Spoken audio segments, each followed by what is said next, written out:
You're thinking about giving up. Maybe not on everything, not dramatically, but on something important. Maybe it's a dream you've been chasing that feels impossible. Maybe it's a relationship that's breaking you. Maybe it's hope itself, the belief that things can get better, that you can feel okay again, that any of this struggle is worth it. You're so tired. You've tried so hard. And you're standing at the edge of surrender, not because you're weak, but because you're exhausted. Maybe you've been here before. Maybe you've pushed through other dark moments and they passed. But this time feels different. This time, the weight feels permanent. The pain feels endless. The effort required to keep going feels impossible. You're not being dramatic. You're not seeking attention. You're genuinely at the end of your capacity, looking at what you're carrying and thinking, I can't do this anymore. If this is where you are, you're exactly where you need to be right now. This audiobook isn't going to tell you that giving up is wrong, or that you just need to try harder, or that everything happens for a reason. I'm not going to invalidate your exhaustion with toxic positivity or empty platitudes. You're tired for real reasons. Your pain is legitimate. Your desire to stop struggling makes complete sense given what you've been through. This is also not a quick fix. I won't promise that 1 hour will solve everything that's brought you to this edge. Your difficult circumstances won't disappear. Your losses won't be undone. Your pain won't magically vanish. The challenges that have worn you down will still exist when this audiobook ends. But what can shift in this hour is your relationship with where you are. What can change is your understanding of what's happening inside you and what options you still have, even when it feels like you have none. This audiobook is about the space between continuing exactly as you are and completely giving up. Most people don't realize there's a middle ground. They think their only options are keep pushing through the same painful way or quit entirely. But there's a third option: changing how you carry what you're carrying, releasing what isn't yours, finding different kinds of support, making different choices about what you prioritize and what you release. This middle path is what we'll explore together. Everything offered here is optional. Throughout these chapters, you'll encounter practices, perspectives, and invitations. Some will resonate deeply. Others won't speak to you at all. That's completely fine. If all you do is listen without trying anything, that's enough. If you fall asleep halfway through because you're that exhausted, that's actually perfect. Your body is taking what it needs. If you try one small thing from one chapter and ignore everything else, that's valuable. There's no test, no achievement to unlock, no way to fail at this. What I can offer you is evidence-based understanding delivered with compassion and without judgment. I'll share what happens in your brain and body when you reach the edge of capacity, why everything feels impossible right now, and why that feeling isn't necessarily accurate even though it's absolutely real.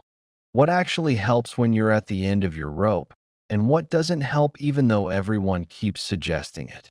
Each chapter explores a different dimension of being at your breaking point, offering both understanding and practical tools. Over the next hour, we'll look at 8 crucial areas. We'll explore why you're so exhausted and what that exhaustion is actually trying to tell you. We'll examine why hope feels dangerous and how to hold possibility without demanding certainty. We'll understand what happens when you've been strong for too long and why vulnerability isn't the weakness you think it is. We'll look at the losses you're carrying and why unprocessed grief compounds everything. We'll explore why you feel so alone and what genuine connection actually requires.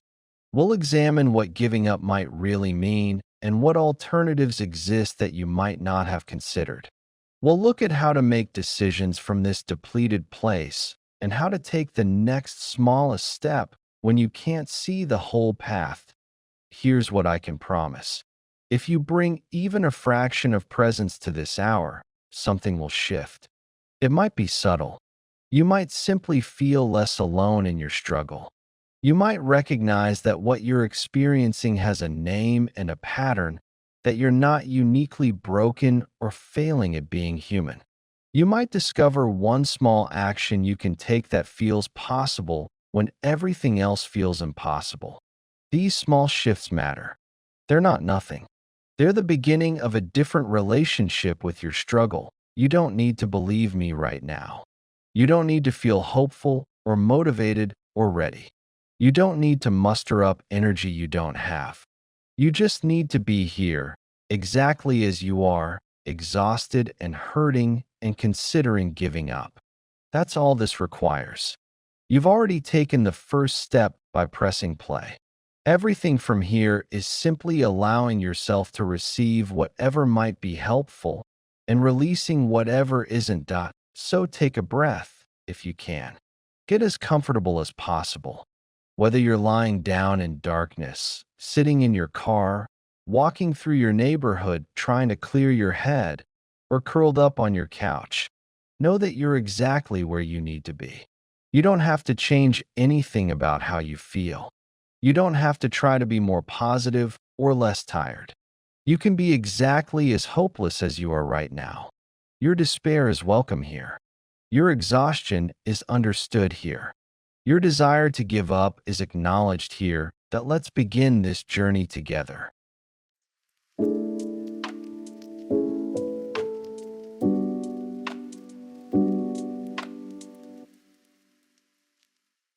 Chapter 1.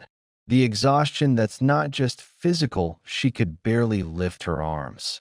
Not because of any physical illness, though her body ached like she'd been hit by a truck. Not because she'd been exercising or doing physical labor. She was exhausted in a way that sleep didn't touch. She could rest for 12 hours and wake up just as depleted.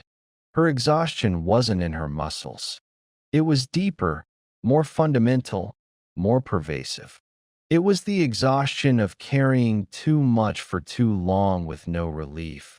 The exhaustion of fighting battles that never end.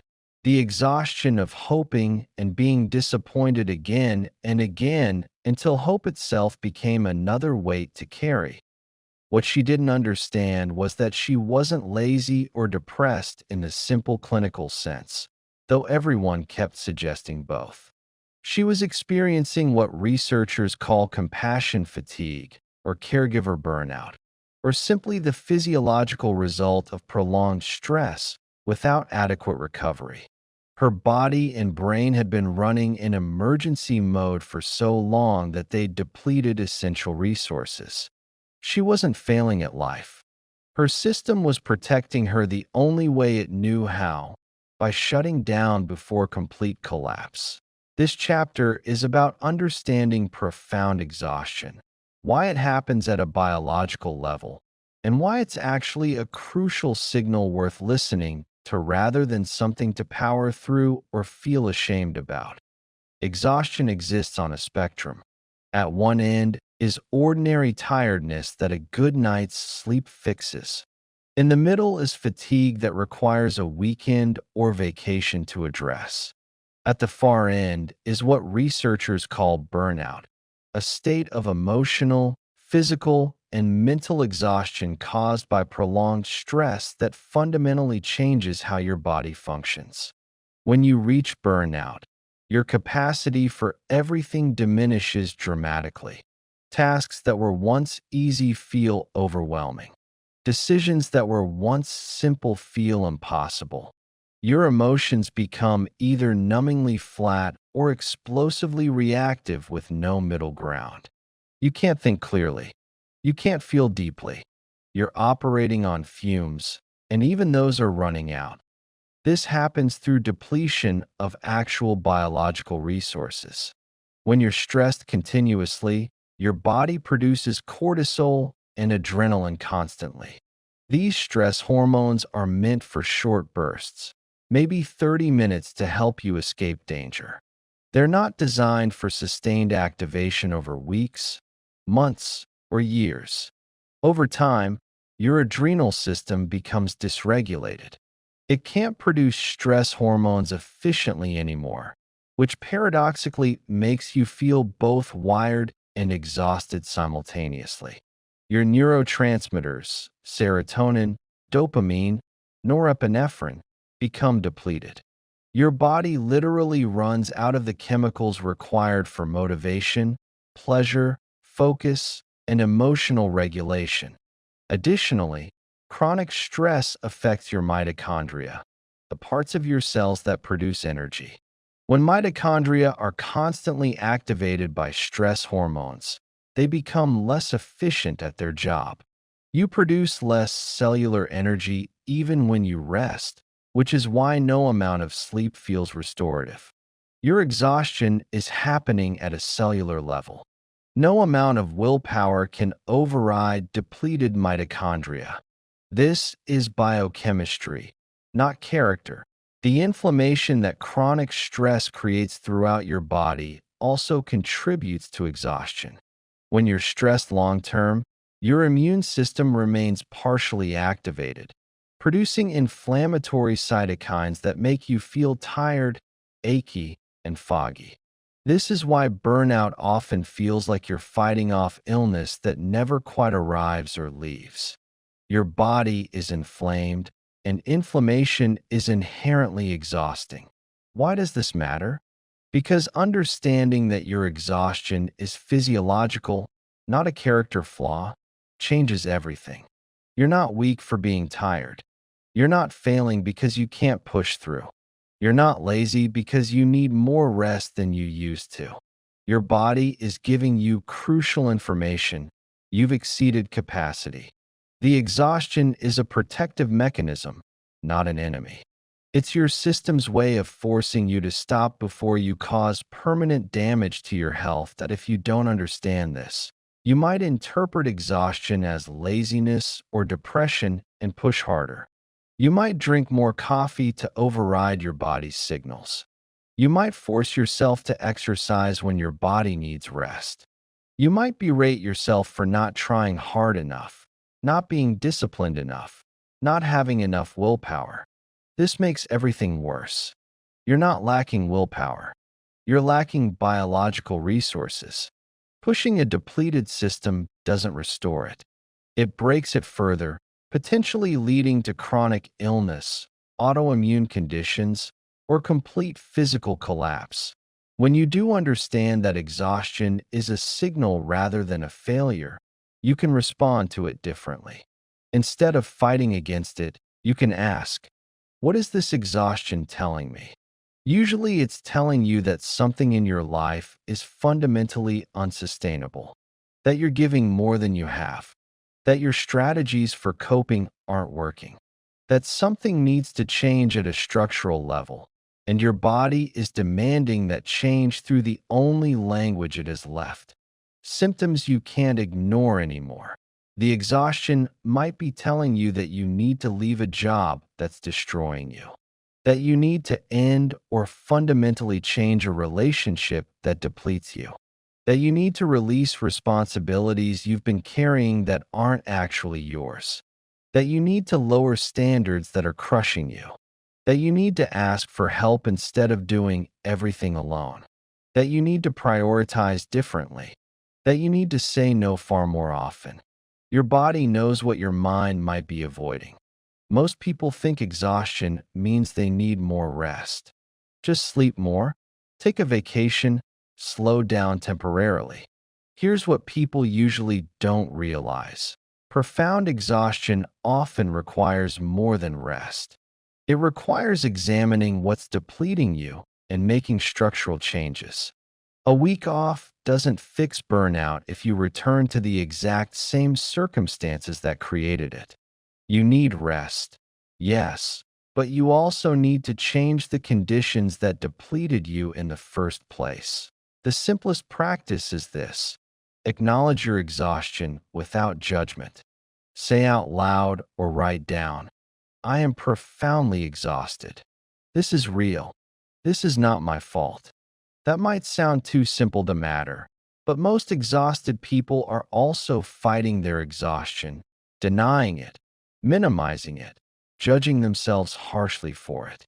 Just acknowledging it without the layer of self-criticism creates space. It's the difference between "I'm exhausted and I'm such a failure for being exhausted" and "I'm exhausted, and that makes sense given what I've been carrying." Try it now. Say to yourself, however you can manage, "I am exhausted." Not "I'm so lazy," or "I should be handling this better," or "everyone else manages, why can't I?" Just the simple truth, "I am exhausted." Notice how it feels to name this without shame attached. You might feel relief that you're finally acknowledging what's true.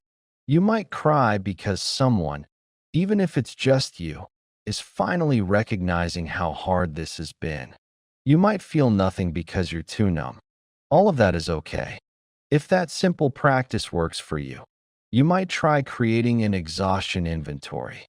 This means identifying specifically what's depleting you so you can see patterns and potential changes. Get paper or open a note on your phone. Write down everything that requires your energy: work responsibilities, relationships, household tasks, emotional labor, worry, grief, caregiving, financial stress, health issues, social obligations, perfectionist standards, everything you're carrying. That don't just write general categories. Be specific, not just work, but responding to constant emails, even on evenings and weekends, managing my boss's emotions and expectations, sitting in pointless meetings, pretending I'm fine when I'm falling apart, producing at unsustainable pace.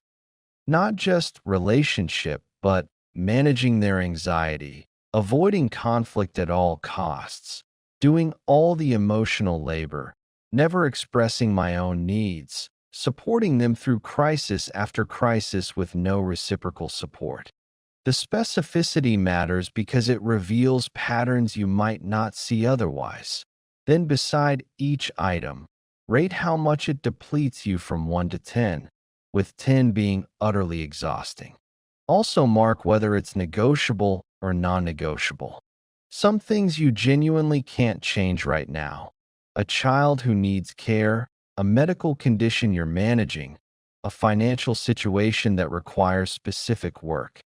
But many things that feel non-negotiable are actually choices you're making unconsciously based on fear, guilt, or old patterns. This inventory shows you where your energy is actually going and where you might have more control than you realized. This practice might make you feel worse before it feels better. Seeing everything listed out in black and white might be overwhelming. You might realize you're carrying far more than any human could reasonably sustain. That's normal and actually useful. You're making visible what you've been carrying invisibly. The awareness itself is the first step toward change. You can't change what you don't acknowledge. And sometimes seeing it all laid out is what finally gives you permission to release some of it. The deeper version, if you're ready for it, involves making difficult choices about what to actively release. This isn't just about saying no to new things.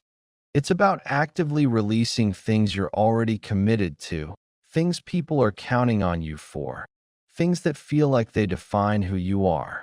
This is advanced work that might require support from a therapist or coach because it often brings up intense guilt and fear. Start by reviewing your exhaustion inventory. Identify one thing that's highly depleting, rated 7 or above, and not actually required for survival. Maybe it's a volunteer commitment you took on years ago when you had more capacity. Maybe it's a friendship that's become one-sided and draining. Maybe it's a standard you hold yourself to that's crushing you. Maybe it's a family obligation you've been fulfilling out of guilt rather than genuine desire. Choose one thing you're willing to release or radically reduce. Then do the hardest part: actually release it. This means having difficult conversations, disappointing people who expect things from you, letting go of who you thought you should be or who others expect you to be.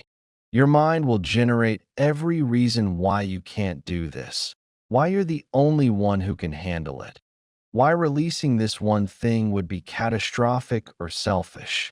Question those thoughts rigorously. Most of them aren't true, even though they feel absolutely true in your exhausted state. You might need to work with a therapist on this releasing process. Letting go of commitments when you're deeply exhausted often brings up intense guilt, shame, and fear of rejection or judgment. You might have core beliefs that your worth depends on what you do for others, that you don't deserve rest, that your needs don't matter, that disappointing anyone makes you a bad person.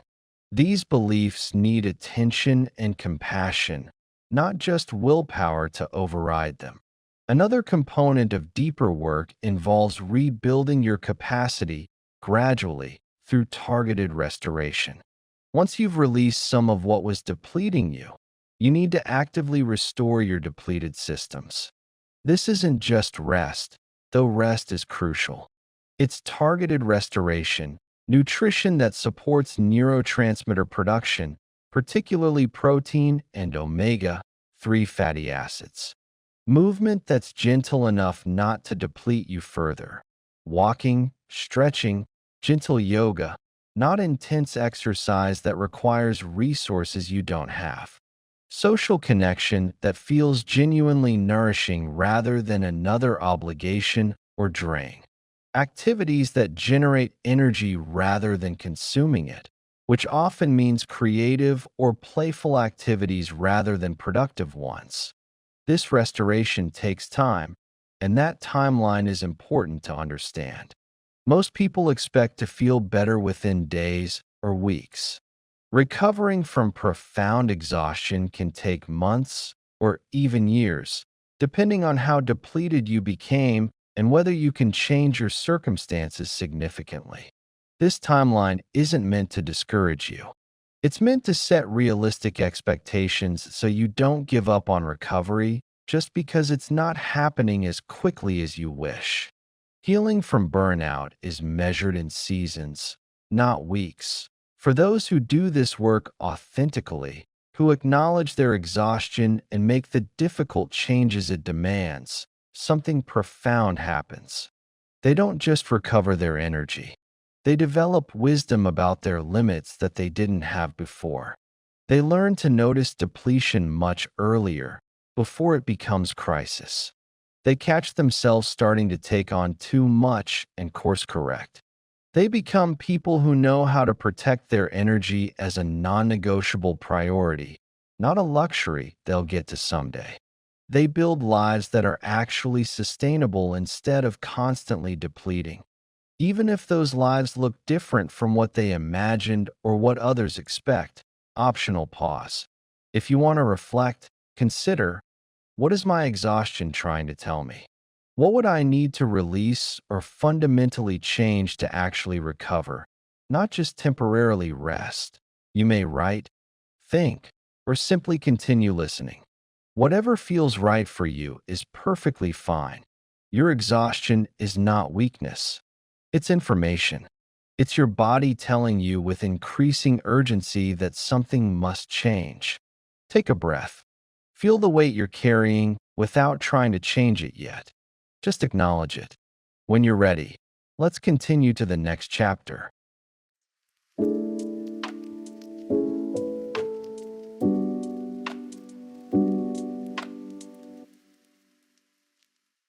Chapter 2. When hope feels too dangerous, he stopped letting himself hope. Every time he'd allowed hope before, he'd been crushed when things didn't work out the way he'd imagined. The job that seemed perfect fell through. The relationship that felt right ended badly. The treatment that was supposed to help didn't. The opportunity that looked promising disappeared. Again and again, he'd hoped, and again, reality had taught him that hoping was a setup for pain. Eventually, he learned what felt like a crucial survival lesson. Hope hurts more than it helps. It's safer to expect nothing. If you don't hope, you can't be disappointed. If you don't believe things can get better, you're protected when they inevitably don't. What he didn't understand was that this protection came at a significant cost. Without hope, even small and cautious hope, he had no motivation to try anything new. Why take any action if you're certain nothing will change? Why reach out if you're completely sure no one cares? Why apply for that opportunity if you know with absolute certainty you'll be rejected? Why keep going if you're convinced suffering is permanent and nothing will ever get better? His hopelessness wasn't just an emotion he was feeling. It was creating a self-fulfilling prophecy, actively closing off the very possibilities that might have helped him. This chapter is about understanding why hope becomes dangerous, how learned helplessness develops, how to hold possibility without demanding certainty, and why giving up on hope entirely might be giving up too soon. Hope is not toxic positivity. It's not pretending everything is fine when it's clearly not. It's not ignoring real problems or bypassing legitimate pain with empty affirmations. It's not fake cheerfulness or denial of difficulty. Hope, in its truest sense, is the cognitive capacity to imagine that the future might be different from the present, that change is possible, that suffering isn't necessarily permanent. When you lose hope entirely, you lose your ability to imagine alternatives, which makes you unable to work toward them.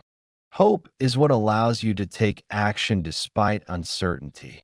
Hopelessness happens through a process called learned helplessness, which was first studied in psychology experiments but applies powerfully to human experience.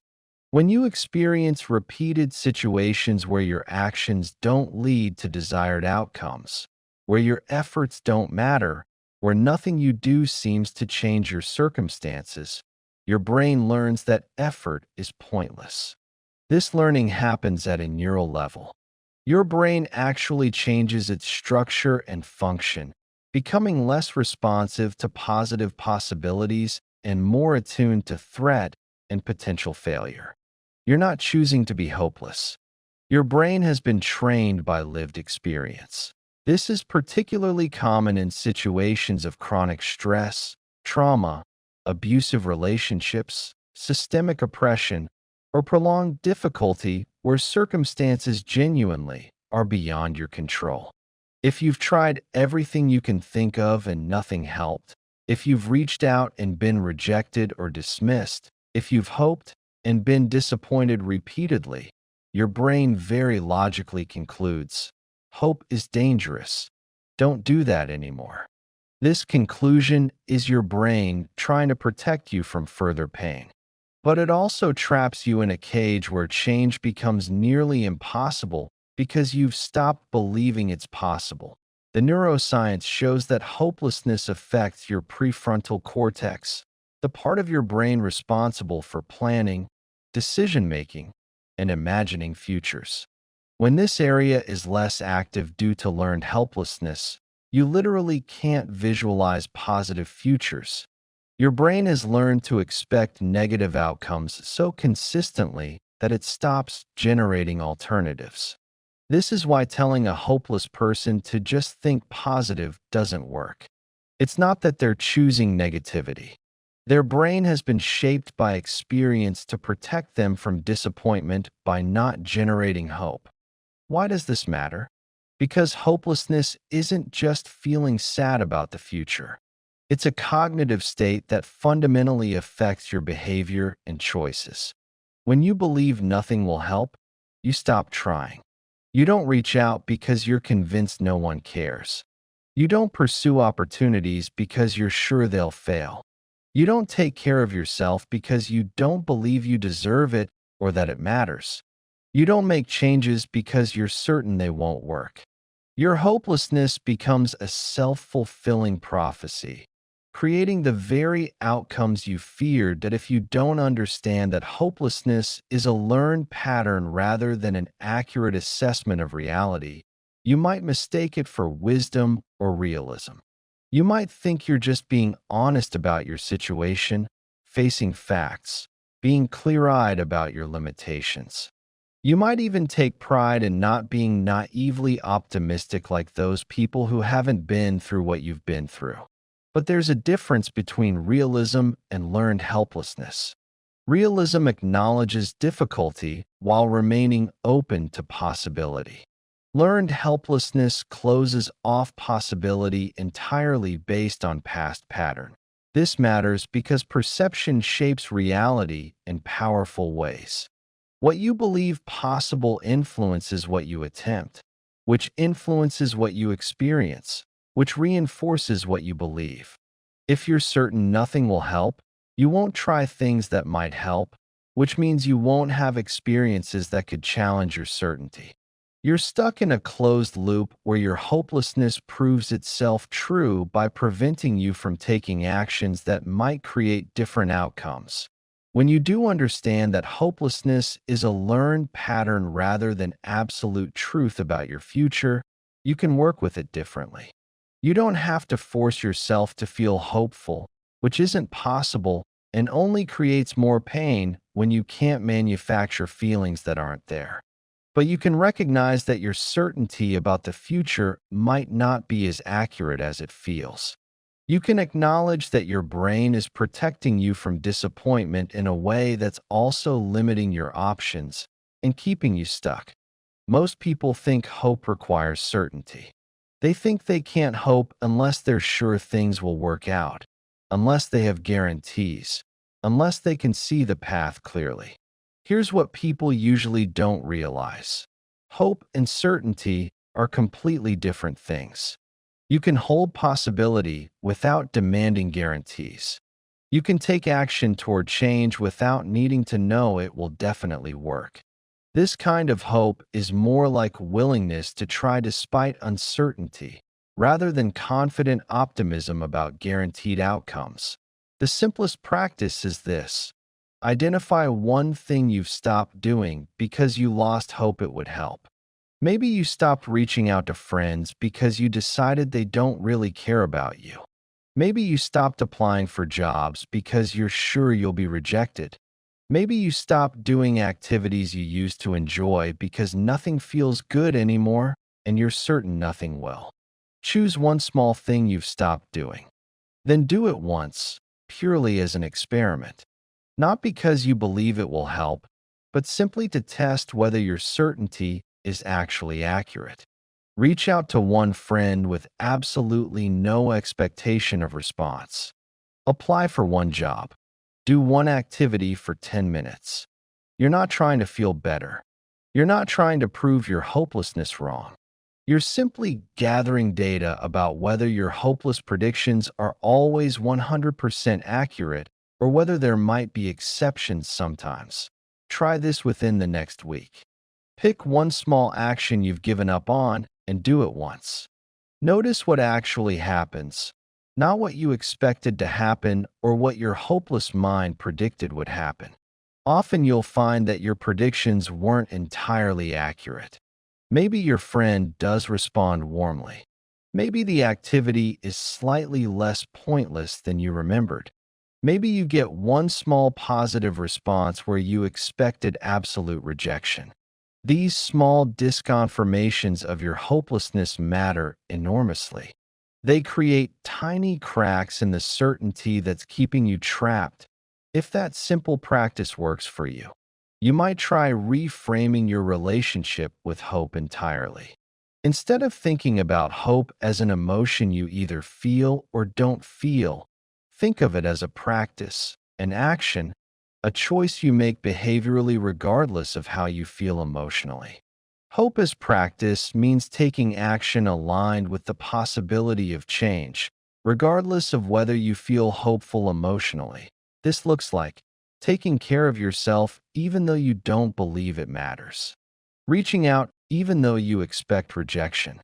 Trying something new even though you're sure it won't help. Applying for opportunities even though you're convinced you're not good enough. You're not lying to yourself about feeling hopeful when you don't. You're acknowledging, I don't believe this will work, and I'm willing to try anyway because absolute certainty about the future is impossible, and my track record of prediction isn't actually perfect, even though it feels that way. You might create a small daily practice of behavioral hope. Each day, do one tiny thing that reflects the possibility of a different future, even if you don't believe in that future. Make your bed even though you're depressed and it feels pointless. Drink water even though you feel hopeless about your health. Send one text even though you're sure no one cares. Take a short walk even though you don't believe it will help. Read one page even though you're certain you can't concentrate. These actions don't require feeling hopeful. They just require a willingness to behave as if change is possible, even slightly, even skeptically, even grudgingly. The deeper version, if you're ready for it, involves examining the specific disappointments that taught you hopelessness in the first place. This is therapeutic work, often part of trauma treatment, because repeated disappointment severe enough to create learned helplessness often has roots in early attachment experiences or significant losses. You explore questions like, when did I first learn that hoping was dangerous? What specific experiences taught me not to trust positive possibilities? Who disappointed me in ways that shaped how I see the world? You might discover a pattern that goes back further than you realized. Maybe every time you expressed a need in childhood, you were dismissed or punished or ignored. Maybe you lost someone important and learned that good things don't last, that what you love will be taken away. Maybe you experienced betrayal that shattered your sense that people are trustworthy. Maybe you lived through trauma that destroyed your sense of safety in the world. These experiences create neural pathways that still fire today. When you start to hope as an adult, your nervous system responds with the same fear it felt during those original disappointments. Understanding these patterns doesn't instantly restore hope, but it creates crucial space for it to return gradually. You can recognize, oh, this terror I feel about hoping isn't really about this current situation. It's about being 7 years old and having my hope crushed repeatedly by parents who couldn't show up for me. That recognition allows you to separate past from present. Just because hope was genuinely dangerous then doesn't mean it's equally dangerous now in completely different circumstances with different people. Another component of deeper work involves building evidence of resilience you might not be acknowledging. Hopelessness often includes the belief that you can't handle difficulty, that you'll fall apart completely if things go wrong again, that one more disappointment will destroy you. But you're still here. You've survived 100% of everything that's happened so far. You've handled disappointments that felt unbearable at the time. You have actual evidence of resilience even if you don't feel resilient right now. Work with a therapist or in a journal to identify specific times you've survived difficulty. Not thrived, not handled things perfectly or gracefully, just survived. Write down, I survived when. These might be painful memories, times that hurt deeply and left scars. But they're also evidence that you can handle hard things. You already have, multiple times. This doesn't make future difficulty less scary, but it does challenge the belief that you're too fragile to risk hoping that disappointment will destroy you. It hasn't yet. For those who practice engaging with possibility despite feeling hopeless, something can shift gradually. Hope doesn't flood back all at once in some dramatic moment, but small openings appear over time. A moment where something feels slightly less pointless than usual. A surprise that isn't negative. A small action that leads to a slightly better outcome than you expected. An interaction that goes differently than your hopeless predictions suggested it would. These accumulate slowly, creating evidence that maybe, possibly, your certainty about the future isn't as absolute as it feels. Optional pause. If you want to reflect, consider what specific disappointment taught me that hoping was too dangerous. What might become possible if I practiced hope as action rather than waiting to feel hope as emotion? You may write, think, or simply continue listening. Whatever feels right for you is perfectly fine. You don't have to feel hopeful. You don't have to believe everything will be okay. You just have to remain willing to not know for certain what the future holds. Take a breath. Notice this moment right now, which is neither your worst fear nor your best hope. It's just this moment. When you're ready, let's continue to the next chapter.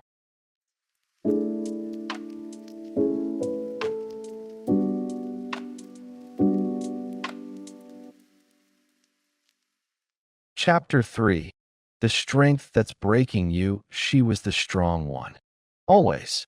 Her family fell apart during her childhood, and she was the one who held everyone together.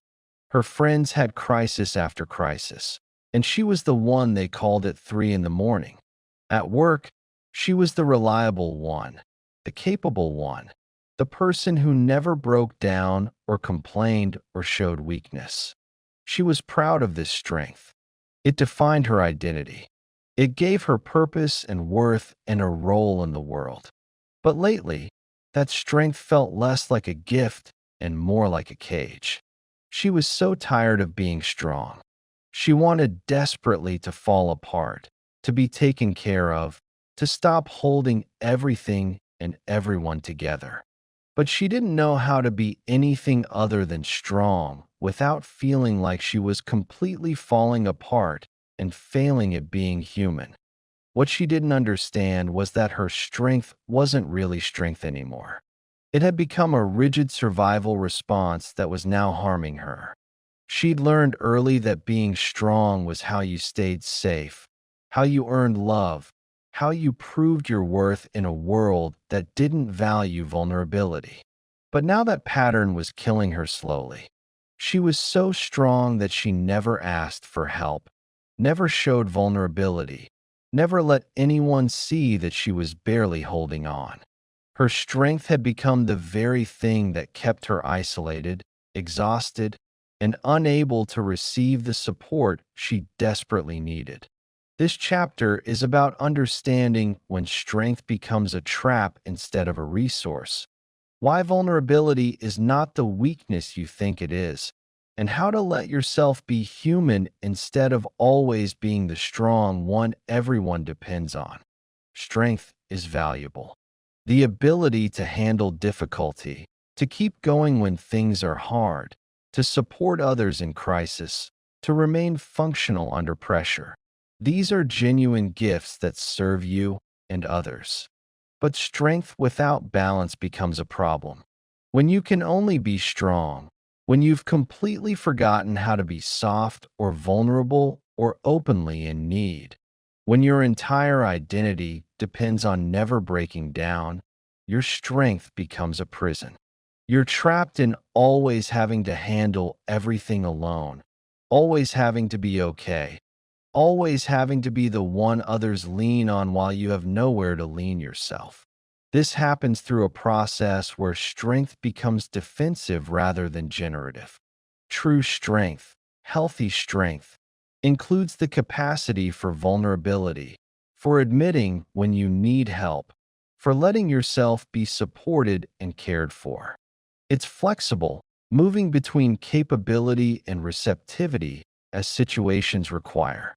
But defensive strength is rigid. It's the strength of someone who learned early that showing need was dangerous, that asking for help led to rejection or disappointment or being seen as weak, that vulnerability meant getting hurt or abandoned. So you built walls of competence and capability that keep you safe from rejection, but also keep you isolated from genuine connection. The physiology of this involves chronic activation of your sympathetic nervous system, the part responsible for action, alertness, and doing. When you're always strong, always capable, always handling things, you're always on. You can't fully rest because that would mean not being ready for whatever comes next, whoever needs you next, whatever crisis might emerge that requires your strength. Your body stays in a state of readiness that's physiologically exhausting over time. You're like a soldier who never leaves the battlefield, always vigilant, always prepared, never truly at ease or safe enough to let your guard down. This chronic activation depletes your system over time. Your adrenal glands become fatigued from constantly producing stress hormones. Your nervous system loses flexibility, getting stuck in activation mode. Your immune system becomes compromised. Your sleep becomes poor because your system never fully downregulates. You develop physical symptoms, tension headaches, digestive issues, chronic pain, because your body has been holding the posture of strength for so long it's forgotten how to soften. Why does this matter? Because the strength that's kept you going, that's helped you survive difficult circumstances, might now be the thing that's breaking you. If you can never ask for help, you're carrying everything alone even when you don't have to. If you can never show vulnerability, no one knows you're struggling until you're in complete crisis. If you can never admit you're not okay, you miss countless opportunities for support and genuine connection. Your strength has become the very thing preventing you from getting what you actually need to survive and heal. That if you don't understand this pattern, you might push harder when you actually need to soften. You might judge yourself harshly for feeling weak when really you're just human and exhausted. You might believe that asking for help would be giving up or failing or proving you're not as strong as people think. You stay trapped in exhausting competence that no human can sustain forever, heading toward inevitable breakdown while everyone around you thinks you're fine because you're so good at appearing strong. When you do understand that strength can be a trap, you can start to question it. You can ask yourself, am I being genuinely strong right now? Or am I being rigid? Am I taking care of myself? Or am I just proving I don't need anyone? Am I handling things in a sustainable way? Or am I white-knuckling through when there might be another option? These questions create space for different choices, for experimenting with softening instead of always pushing through. Most people think the opposite of strength is weakness. They believe that if they're not strong, they're falling apart or failing or becoming a burden. Here's what people usually don't realize. The opposite of defensive strength isn't weakness at all. It's flexible strength. It's knowing when to push and when to yield, when to carry and when to ask for help, when to be capable and when to admit you're overwhelmed, when to hold others and when to let yourself be held. This flexibility is actually a more mature, more sustainable form of strength than rigid capability that never bends. The simplest practice is this. Identify one person you trust, even slightly. Say to them, I'm struggling. That's it. 3 words. Not a detailed explanation of everything wrong. Not asking them to fix anything or solve your problems. Just 3 words that admit you're not okay. This might feel absolutely impossible. Part of you might insist that you're fine, that you don't need to burden anyone, that admitting struggle means you're weak or failing. Part of you might be terrified of their response, expecting rejection or disappointment or that they'll think less of you. Try it anyway. Choose one person, a friend, family member, therapist, support line, anyone who has shown care in the past, and say, I'm struggling. Notice what happens. Most often, people respond with kindness and willingness to help. Your fear that they'll reject you or think you're weak is usually not accurate. Most people actually feel honored when someone trusts them enough to be vulnerable. And even if they respond poorly, which sometimes happens, you've taken one small step toward breaking the pattern of always being strong alone. You've proven to yourself that you can say those words and survive. If that simple practice works for you, you might try asking for specific help with one small thing. Not everything, not your whole overwhelming situation. One concrete, manageable thing. Maybe you ask someone to sit with you for 20 minutes while you cry. Maybe you ask for help with a task you usually handle alone, grocery shopping, a work project, childcare for an hour. Maybe you ask someone to just listen without trying to fix anything or give advice, just witness your struggle. This is significantly harder than it sounds for people who never ask for help. Your mind will generate 1,000 reasons why you shouldn't. They're too busy. You should be able to handle this yourself. You're being needy or demanding. They'll think less of you. You're supposed to be the one helping others, not needing help yourself. Notice these thoughts as protective mechanisms, then ask anyway. You're practicing a new pattern, admitting you need something and allowing someone to meet that need. Be specific in your asking. Not, I'm overwhelmed, but could you help me with X specific thing? Not, I need support, but could you come over and just sit with me for an hour without me having to explain everything? Specific requests are easier for others to understand and respond to.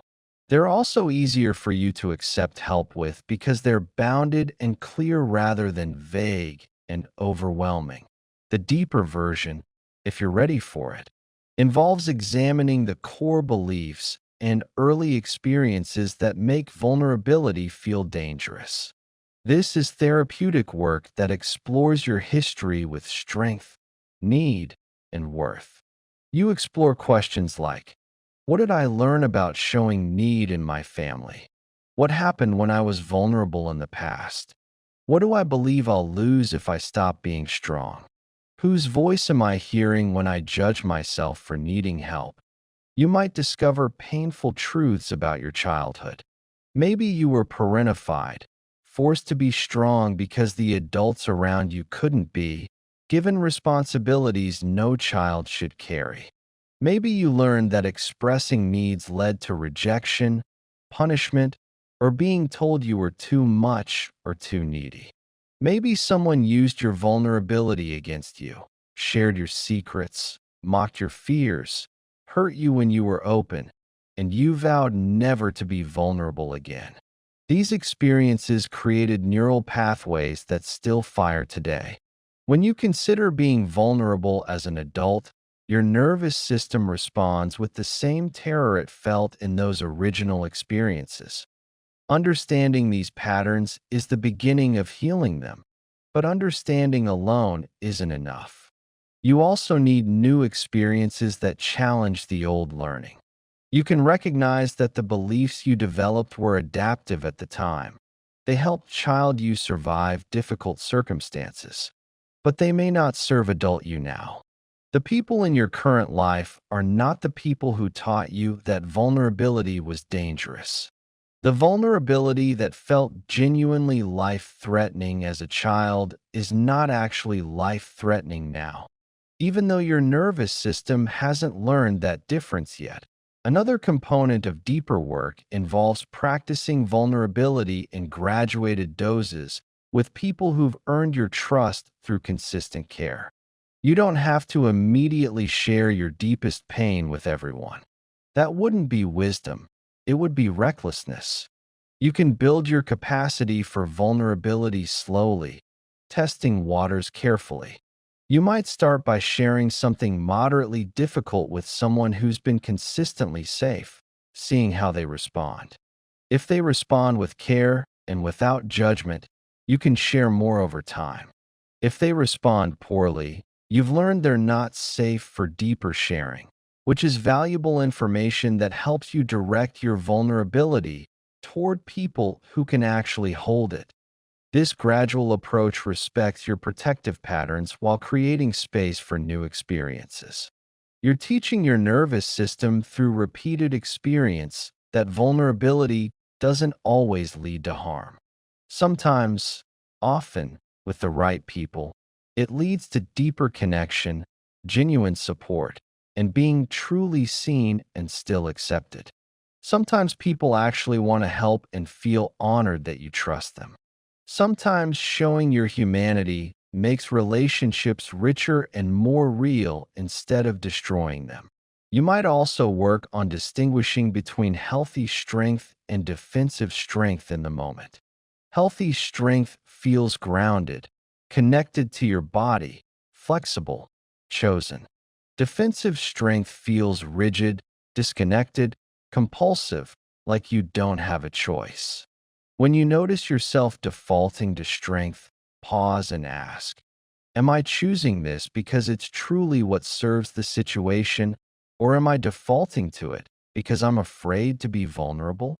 This awareness creates choice where before there was only automatic pattern. For those who practice softening their defensive strength over time, something transforms profoundly. They don't become weak. They don't fall apart. They become more genuinely strong. Strong enough to admit when they're not okay. Strong enough to ask for help. Strong enough to let themselves be human and imperfect. This flexibility is profoundly liberating. They're no longer trapped in always having to be okay, always having to hold everything, always having to be the strong one. They can have bad days and share them. They can struggle openly. They can receive support. And they discover that they're still worthy, still lovable, still valuable, even when they're not being strong. Maybe especially then. Optional pause. If you want to reflect, consider, when did I learn that I always have to be strong? What might become possible if I let myself be vulnerable, even slightly, with one safe person? You may write, think, or simply continue listening. Whatever feels right for you is perfectly fine. Being strong all the time is exhausting and isolating. It's okay to not be okay. It's okay to need help. It's okay to be human instead of superhuman. Take a breath. Feel the weight of always being strong. Consider what might soften, even slightly. When you're ready, let's continue to the next chapter.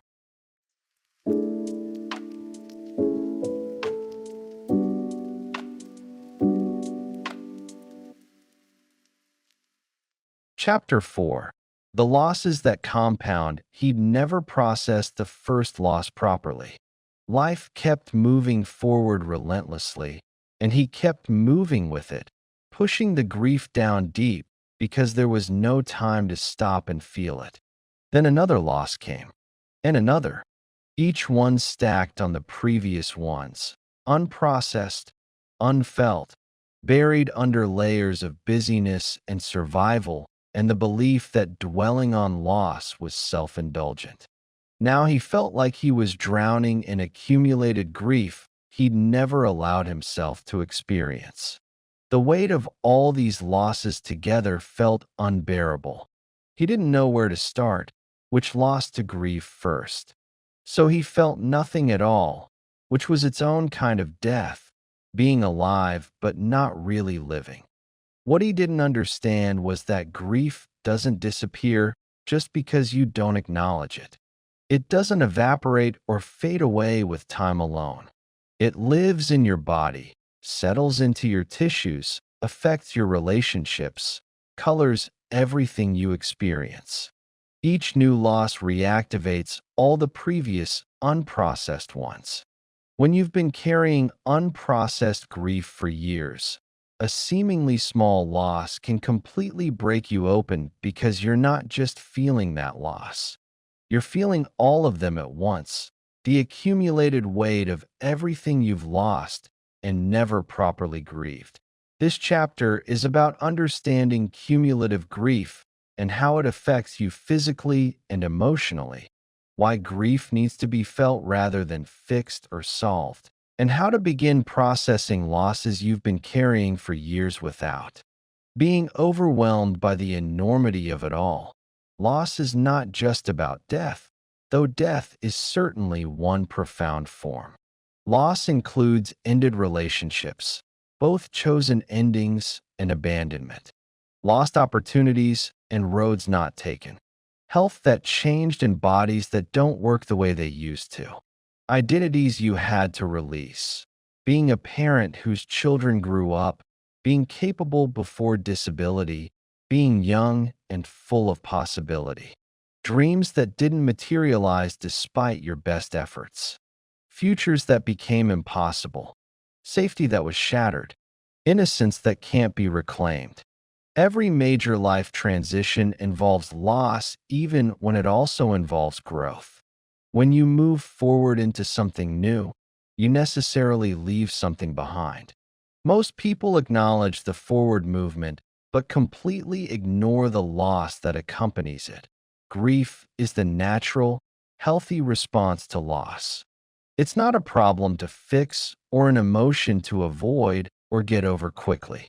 It's a process your psyche needs to go through to integrate what you've lost, so it becomes part of your history and identity rather than an open wound that everything touches. Grief includes sadness, yes, but also anger, confusion, numbness, longing, regret, relief, guilt, and 100 other feelings that don't fit into neat categories or progress linearly through stages like you were taught. When you allow yourself to grieve authentically, you're creating space to metabolize loss so it transforms from something actively harming you into something you carry differently. What happens to grief when you don't process it? It doesn't vanish into thin air. It gets stored in your body as chronic tension, often in the chest, throat, shoulders, or jaw. It lives in your psyche as depression, anxiety, or emotional numbness. It manifests in your behavior as numbing through substances, compulsive busyness, or avoiding anything that might trigger the unfelt grief. Unprocessed grief affects your capacity for joy. You can't selectively numb emotions, so when you shut down grief and pain, you also shut down positive feelings. You become emotionally flat, going through motions of living without being genuinely present in your own life. The physiology of unprocessed grief is significant. Grief that isn't processed keeps your stress hormones elevated. Your body remains in a state of alert, scanning for the thing you lost, unable to accept its absence. This chronic stress affects your immune system, your sleep, your digestion, your pain levels. Many people with chronic illness or pain are carrying years of unprocessed grief in their bodies. The grief has literally become physical symptoms because it had nowhere else to go. Why does this matter? Because if you're carrying years of unprocessed grief, you're carrying years of pain that's affecting everything you do, every relationship you have, every decision you make. Your grief might be why you feel so exhausted. Grief is physically exhausting. It might be why nothing brings joy anymore. Unprocessed grief blocks joy. It might be why you feel disconnected from people you love. Grief creates protective numbness. It might be why simple tasks feel overwhelming. Grief depletes your resources. You're not broken. You're just carrying too much loss without having space or permission to grieve it. That if you don't understand that grief needs to be processed, not just endured or gotten over, you might keep trying to move on without moving through. You might think you should be over losses by now, that grief has a reasonable timeline after which you're supposed to be fine.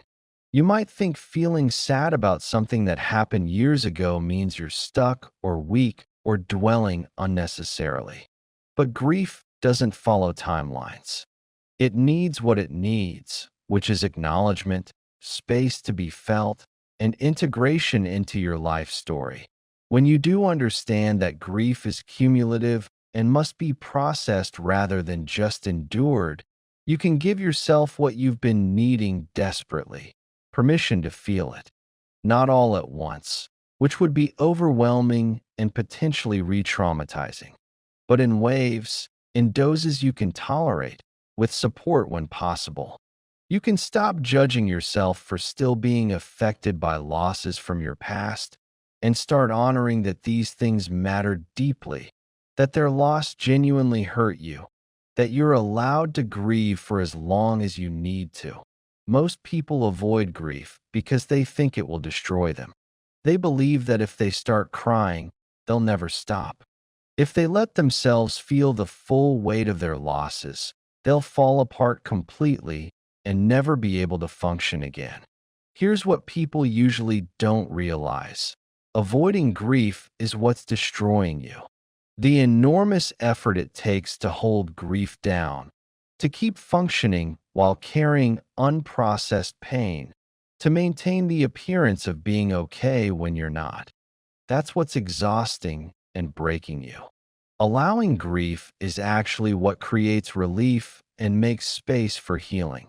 The simplest practice is this: create space to acknowledge one loss you've never properly grieved. Find a quiet moment when you won't be interrupted. Say out loud or write down, "I lost specific thing. This loss matters. I'm allowed to be sad about this." That's all. You're not trying to fix it or move on from it or find silver linings or lessons. You're simply acknowledging that a loss occurred and that it matters and that you have every right to grieve it. Try this practice within the next few days. Choose one loss, maybe not your biggest or most traumatic one, but something that still hurts when you think about it. Acknowledge it simply and directly without rushing past it to solutions or meaning-making. Notice what happens in your body when you give this loss direct attention instead of pushing it away. You might cry, which is your body releasing stored grief. You might feel a tightness release somewhere: throat, chest, shoulders. You might feel nothing immediately, but notice something shifts later. All responses are valid. If that simple practice works for you, you might try creating a grief ritual, a designated time and space specifically for feeling your losses. This is a container that makes grief less scary because it has boundaries. You're not falling apart completely. You're choosing to feel for a specific, contained period. Maybe it's 30 minutes every Sunday evening. Maybe it's an hour on the anniversary of a significant loss.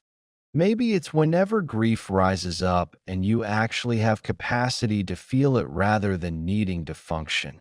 Your grief ritual might include looking at photos of what or who you lost, writing letters to what you can no longer have, crying without trying to stop or fix it, journaling about what you miss most, creating art that expresses your grief, listening to music that helps you feel, or just sitting with the feelings without distraction. The specific form matters less than the intention. You're creating a container where grief is completely welcome, where you don't have to hold it together or move on or be productive.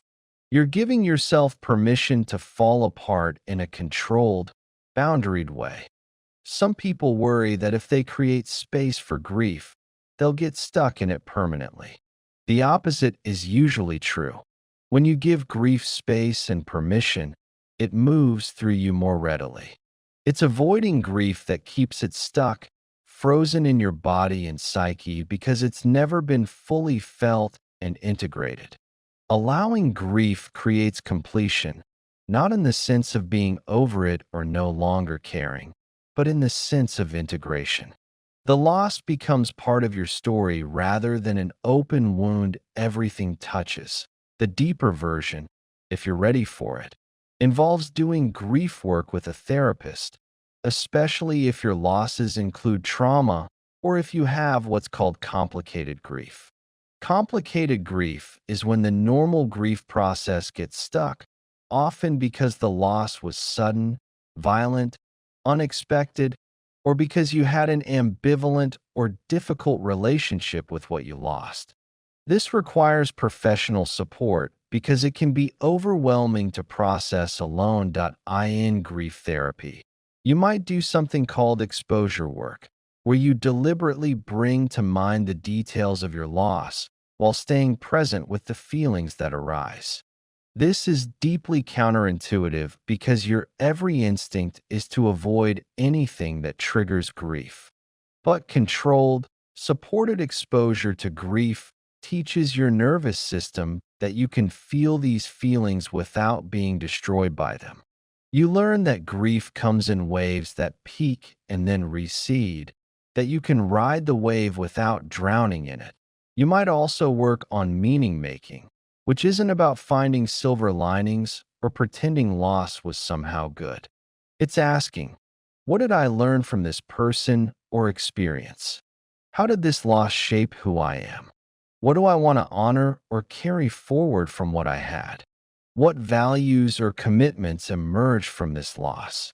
Meaning making helps integrate loss into your life narrative instead of having it be a rupture that divides your life sharply into before and after with no connection between them. Another component of deeper grief work involves grieving not just what you lost, but what you never had. Losses of what should have been but wasn't. Maybe you grieve the childhood you deserved but didn't get, the safety that should have been yours, the parents who should have protected you but didn't. Maybe you grieve the relationship you should have had with someone but couldn't because of their limitations. Maybe you grieve opportunities you never had access to due to circumstances beyond your control. These losses of what should have been are real and valid, even though they're losses of possibility rather than concrete reality. For those who do deep, authentic grief work over time, something profound happens. Grief doesn't disappear, but its weight and quality change dramatically. Instead of a crushing burden you're carrying alone that affects everything, it becomes something integrated into who you are. You can remember what you lost without being completely destroyed by remembering. You can feel waves of sadness when they arise without falling into despair or dysfunction. You develop capacity to hold both grief and joy simultaneously, loss and gratitude, pain and presence. You become more whole by integrating all of your experience instead of splitting off the painful parts. You also often develop greater compassion and depth, both for yourself and for others. You understand viscerally that everyone is carrying losses, that pain is universal, that we're all doing our best with the weight we carry. This understanding doesn't fix anything or take away your grief, but it does reduce the isolation. You're not alone in your grief, even when you feel alone in its specific details. You're part of the human community of people who lose and grieve and somehow continue. Optional pause. If you want to reflect, consider, what loss have I never fully grieved? What would it mean to finally give myself permission to feel it instead of carrying it silently? You may write, think, or simply continue listening. Whatever feels right for you is perfectly fine. Your losses matter. Every single one. Your grief is valid and deserves space. You're allowed to still hurt about things from years ago. Take a breath. Feel the weight of what you've lost without trying to fix or change it yet. Just acknowledge it. When you're ready, let's continue to the next chapter.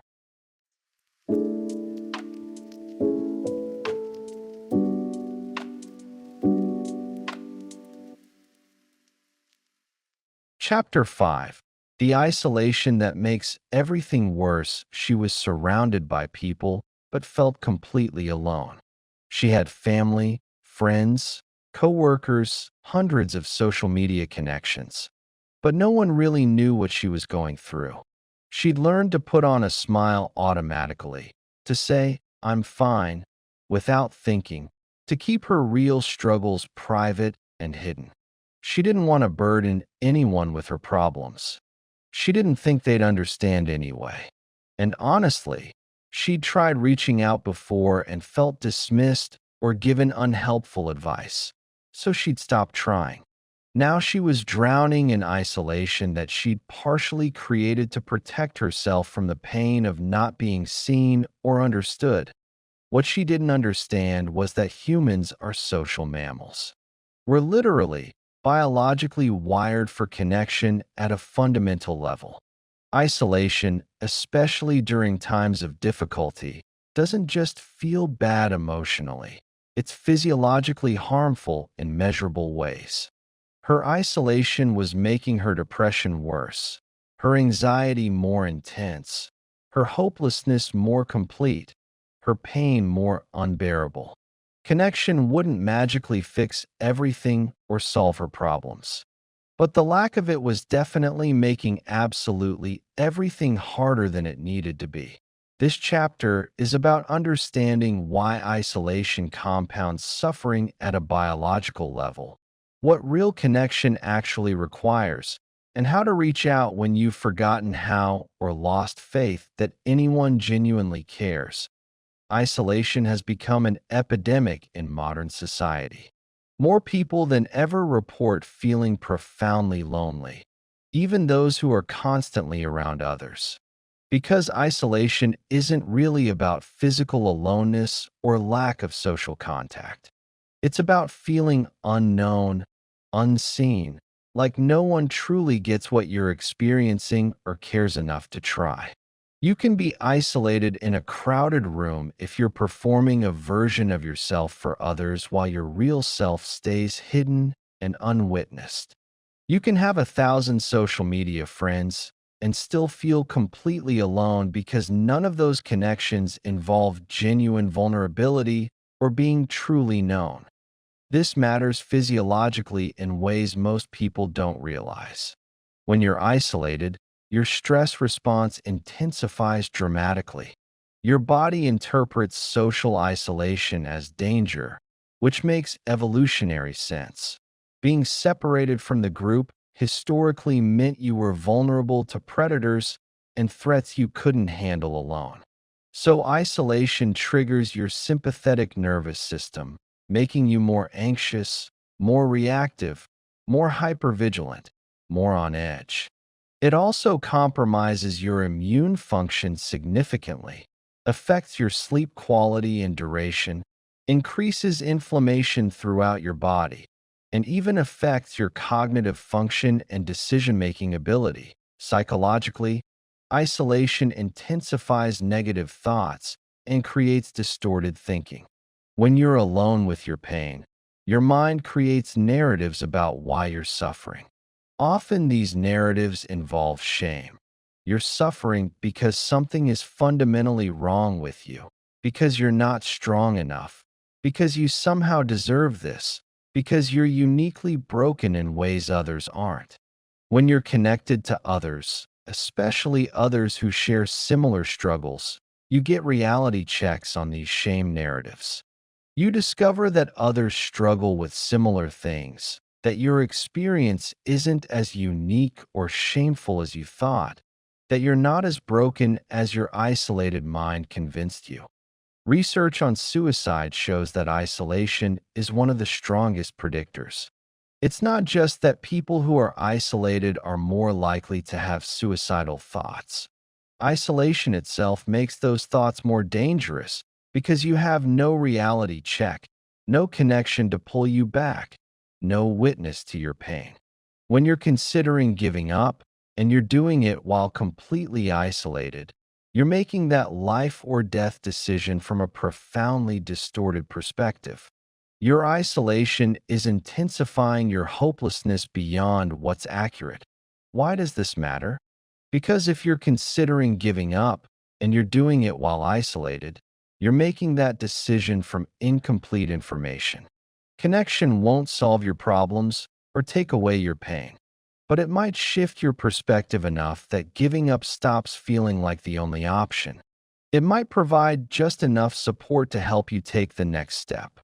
It might remind you that you matter to someone, that your presence in the world makes a difference, that someone would care if you were gone, that if you don't understand the role of isolation in compounding suffering, you might withdraw further when you're struggling most.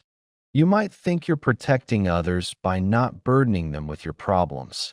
You might think no one could possibly understand anyway, so why bother reaching out? You might think you don't deserve support or that asking for it would be weak or needy. These thoughts feel absolutely true, but they're often shame talking. Shame wants you isolated because shame thrives in secrecy and silence. Shame dies in the light of connection and being witnessed. When you do understand that isolation compounds suffering exponentially, you can prioritize connection even when it feels hard or pointless. You can recognize that reaching out is not weakness or burden, but actual medicine, as important as any medication or therapy. You can understand that you don't need someone to fix your problems or even fully understand your exact experience. You need someone to bear witness to your struggle, to sit with you in your pain without trying to fix it or minimize it or make it about them. Most people think connection means finding someone who fully understands your exact experience in every detail. They wait for perfect understanding, which rarely comes, especially if your experience is unique or complex. Here's what people usually don't realize. Connection doesn't require complete understanding. It requires presence, care, and willingness to witness. Someone who can sit with you in your pain without trying to fix it or change it or talk you out of it. Someone who can see you struggling and not turn away in discomfort.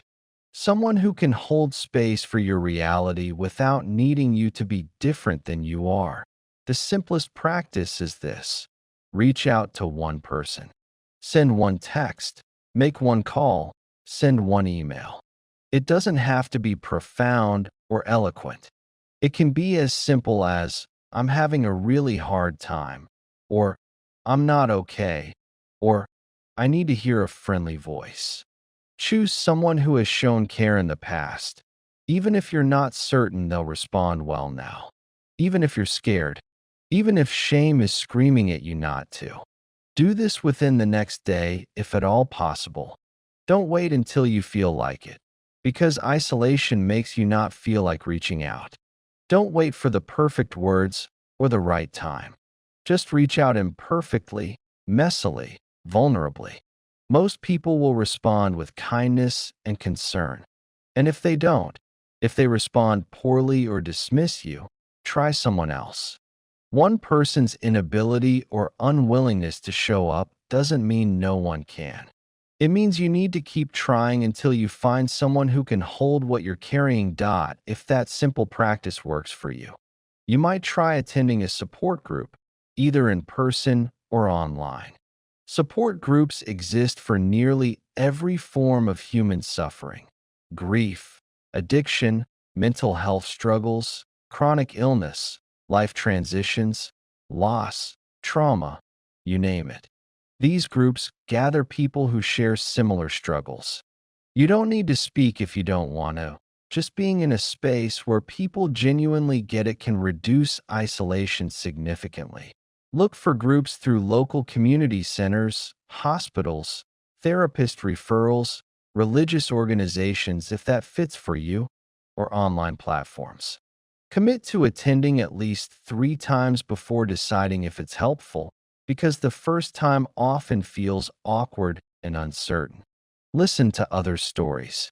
Notice how many things they say resonate with your own experience. Notice that you're not alone in what you're going through. When you're ready, share your own story, even briefly. You'll likely find that speaking your truth out loud to people who understand creates profound relief and connection. The deeper version, if you're ready for it, involves building what therapists call a crisis support network, a structured approach to having multiple people you can reach out to during difficult times, rather than relying on one person or no one. You identify specific people who can help in specific ways and give them permission to support you in advance. So when crisis hits, you're not trying to figure out who to call while you're at your worst. Create a list with names and what each person offers. Maybe one person is excellent at just listening without trying to fix. Maybe another can help with practical tasks like meals or childcare. Maybe another can sit with you in silence without it being awkward. Maybe another can make you laugh even when everything feels dark. Different people meet different needs. Having this list prepared means when you're in crisis and can't think clearly, you already know exactly who to contact for what kind of support. Talk to these people ahead of time when you're relatively okay. Say something like, "I'm going through a difficult time. Would you be willing to be someone I reach out to when I'm struggling?" I'm not asking you to fix anything or have answers. Just to specific thing. Listen for 20 minutes. Check in on me weekly. Help with specific tasks, etc. Most people genuinely want to help, but don't know how. Specific asks make it easier for them to show up effectively. Give them permission to say no or to set boundaries about what they can and can't offer. Also, identify professional support resources, therapists, crisis lines, support groups, psychiatric services, hotlines. These aren't replacements for personal connection, but they're crucial resources when personal connections aren't available or sufficient. Program crisis hotline numbers into your phone right now before you need them. National Suicide Prevention Lifeline, 988 in the U.S. Crisis Text Line. Text HOME to 741741 or your country's equivalent services. Having them accessible and ready makes reaching out easier in crisis moments when everything feels impossible. Another component of deeper work involves examining what specifically makes connection hard for you. For some people, it's fear of burdening others or being rejected. For others, it's not knowing how to articulate what they need or what help would even look like. For others, it's past experiences where reaching out led to harm, being dismissed, having vulnerability used against them, being abandoned when they most needed support. Understanding your specific barriers lets you address them directly, often with a therapist's help, rather than just generally knowing you should connect more. For those who practice reaching out despite isolation's powerful pull inward, something gradually shifts. Connection doesn't solve their problems or take away their pain, but it makes everything more bearable. They discover they're not as alone as they thought. They find people who genuinely care, who want to help, who've been through similar struggles and survived. This doesn't erase pain, but it creates context and community. They're part of a human network of people who struggle and support each other, rather than alone in uniquely terrible suffering that no one else could possibly understand. Optional pause. If you want to reflect, consider, who is one person I could reach out to, even imperfectly? What specifically makes connection hard for me? And what would I need to reach out anyway? You may write, think, or simply continue listening. Whatever feels right for you is perfectly fine. You are not meant to carry this alone. Connection is not burden. Reaching out is not weakness. It's wisdom and courage. Take a breath. Consider who you might reach out to, even slightly. When you're ready, let's continue to the next chapter.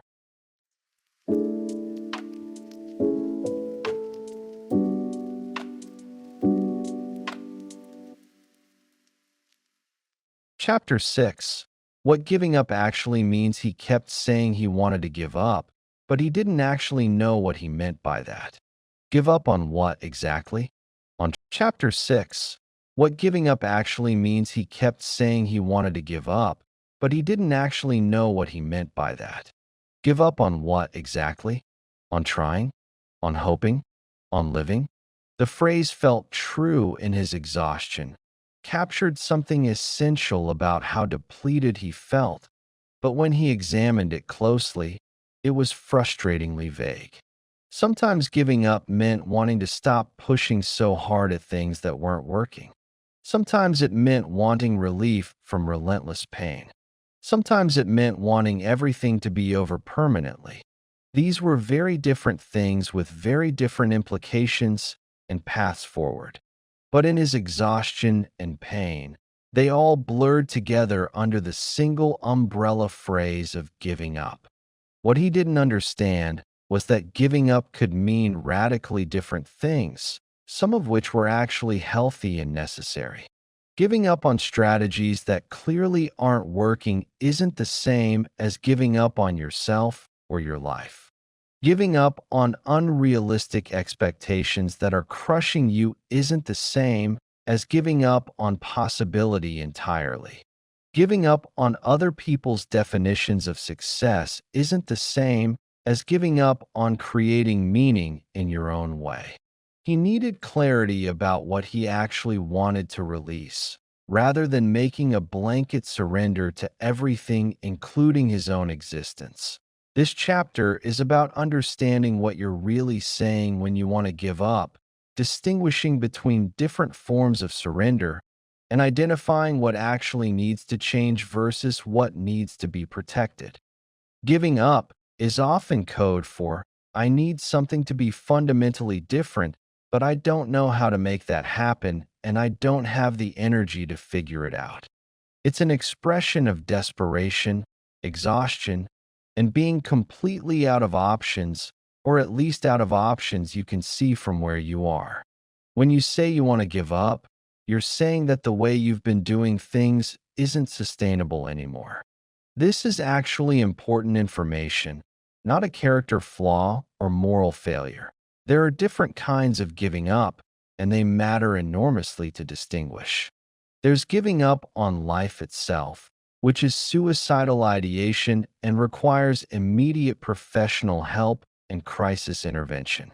There's giving up on a specific goal or path that's not working, which is often wisdom and discernment rather than failure.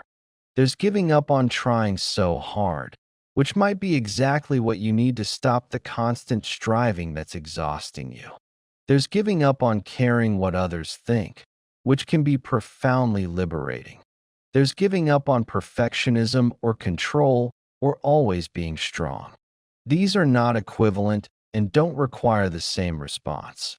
When most people say they want to give up, they're not actually suicidal in the sense of having a plan to end their lives. They're exhausted and wanting relief. They want something to change. They want the pain to stop. They want to not have to try so hard anymore. But they've collapsed all their options and needs into one dramatic statement that obscures what they actually need and makes it impossible to address specifically. Unpacking giving up reveals more nuanced needs and more possibilities than the phrase suggests. Why does this matter critically? Because if you don't clarify what you actually mean by giving up, you might make decisions that aren't aligned with what you truly need. You might abandon something genuinely important when what you really need is to abandon your unsustainable approach to it. Or you might stay stuck in genuinely harmful situations because giving up feels like failure when actually it would be wisdom and self-preservation. Clarity reveals options. Vagueness keeps you trapped, and if you don't examine what giving up means for you specifically, you're operating from fog rather than clarity. Fog makes everything seem equally hopeless and impossible. Clarity reveals that some things are absolutely worth releasing while others are worth protecting and approaching differently. Clarity shows you that you have more options than the false binary of keep suffering exactly as I am, or give up entirely on everything, including life. When you do examine what giving up really means to you, you create space for more targeted, useful changes. Maybe you don't need to give up on your career entirely, but you do need to give up on working 60-hour weeks that are destroying your health. Maybe you don't need to give up on relationships entirely, but you do need to give up on the specific relationship that's harming you. Maybe you don't need to give up on recovery, but you do need to give up on the idea that you should be better by now or that healing is linear. These distinctions are everything. Most people think giving up is all or nothing, black and white. They think you either keep fighting exactly as you have been or you surrender completely. Here's what people usually don't realize. There's extensive middle ground called strategic surrender. This means releasing what genuinely doesn't serve you while protecting what does. It means giving up on specific strategies, expectations, or commitments that are depleting you, while maintaining your core commitment to your own well-being and continued existence. It means being willing to change your approach dramatically while not abandoning the journey entirely. The simplest practice is this. Complete the sentence, I want to give up on, 10 different times. Write quickly without censoring yourself or thinking too hard. You might write the same thing multiple times if it's particularly heavy, or you might write 10 different things. Try this practice as soon as you can. Get paper or open a note on your phone. Write, I want to give up on, and complete it 10 times with whatever comes to mind. Notice what emerges. Are you wanting to give up on specific situations, on expectations others have of you, on expectations you have of yourself, on certain ways of being, on relationships that drain you, on hope itself? The specifics matter enormously. They tell you what's actually draining you and what might need to change versus what you want to protect. If that simple practice works for you, you might try categorizing your list into 3 groups. Things you genuinely need to release completely, things you want to change but not abandon entirely, and things you want to keep but approach very differently. This creates crucial clarity. Not everything on your list of things I want to give up on actually needs to be given up on completely. Some need adjustment, not abandonment. Some need a completely different approach while keeping the core commitment. For items in the need to release completely category, you're giving yourself permission to let go. Maybe it's a goal that's no longer serving you or never really was yours to begin with. Maybe it's a responsibility you've been carrying that's genuinely not yours and never was. Maybe it's an expectation you've been trying to meet that's unrealistic or harmful. Maybe it's a relationship or commitment that's actively harming you. Releasing these creates space and energy for what actually matters to you.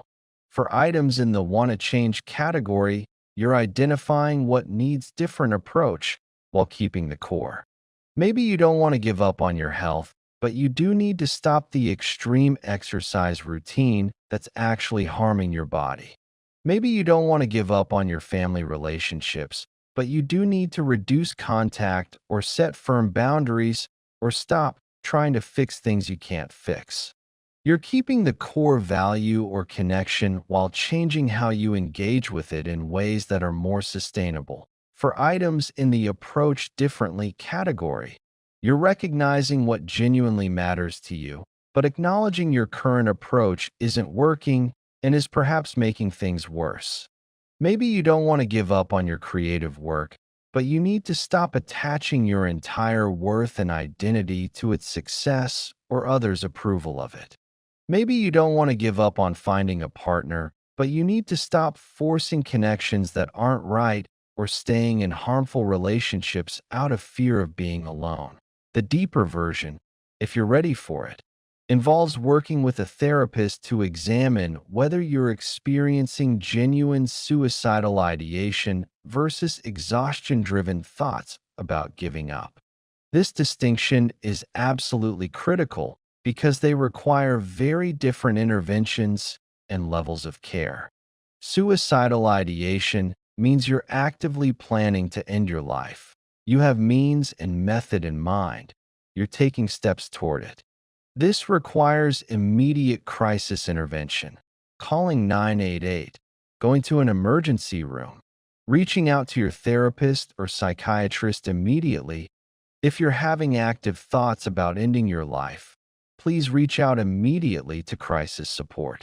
In the U.S., National Suicide Prevention Lifeline at 988, crisis text line by texting HOME to 741741. In other countries, search for your local crisis line.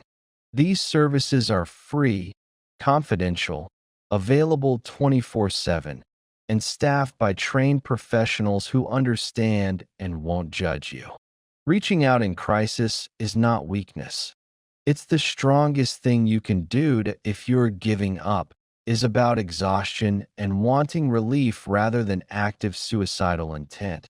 Deeper work involves creating a genuinely sustainable life rather than abandoning life entirely. This might mean making significant, difficult changes, leaving a job that's destroying you even without another one lined up, ending a relationship that's harmful even though you're afraid of being alone, moving locations even though it's scary, releasing commitments that others are counting on you for, changing your entire lifestyle and priorities in radical ways. These changes are not giving up. They're strategic decisions to create conditions where you can actually survive and eventually move beyond survival towards some quality of life. Another component of deeper work involves examining perfectionism and black and white thinking that make giving up feel like your only option when things aren't perfect. If you believe you have to do things perfectly or not at all, then struggling or making mistakes feels like complete failure, which makes giving up feel logical. But life doesn't work in extremes. Most of living happens in the messy middle ground where you're doing okay enough. Not perfectly and not terribly, just humanly, imperfectly, muddling through as best you can. For those who develop real clarity about what giving up actually means for them, something crucial shifts. They stop using giving up as a blanket term for exhaustion and start making specific, intentional choices about what to release and what to protect. They discover that releasing some things strategically creates capacity and energy to engage more fully with others. They learn that surrender isn't always defeat. Sometimes it's wisdom recognizing what isn't yours to carry or control. Optional pause. If you want to reflect, consider, what do I actually mean when I say I want to give up? What specifically needs to change? And what do I genuinely want to protect even though I'm exhausted? You may write, think, or simply continue listening. Whatever feels right for you is perfectly fine. Giving up is not a single monolithic thing. It's a collection of possibilities, some harmful and some potentially healing. Take a breath. Feel into what you actually need to release versus what you want to protect and approach differently. When you're ready, let's continue to the next chapter.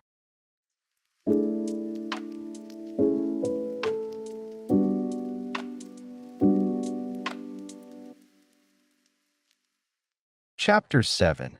Making decisions when everything feels impossible. She needed to make a decision, but she couldn't. Every option felt wrong in different ways. Staying in her current situation felt unbearable, but leaving felt terrifying and possibly catastrophic. Trying felt pointless given her track record, but giving up felt like failure and defeat. She spun in endless circles, unable to commit to any direction, which kept her stuck in exactly the place she desperately wanted to leave. The indecision itself was exhausting, adding another heavy layer to her already overwhelming exhaustion and making everything worse. What she didn't understand was that she was trying to make important, potentially life-altering decisions from a profoundly depleted state, which is nearly impossible and deeply unfair to herself. When your nervous system is overwhelmed and your cognitive and emotional resources are exhausted, your capacity for good decision-making is dramatically compromised.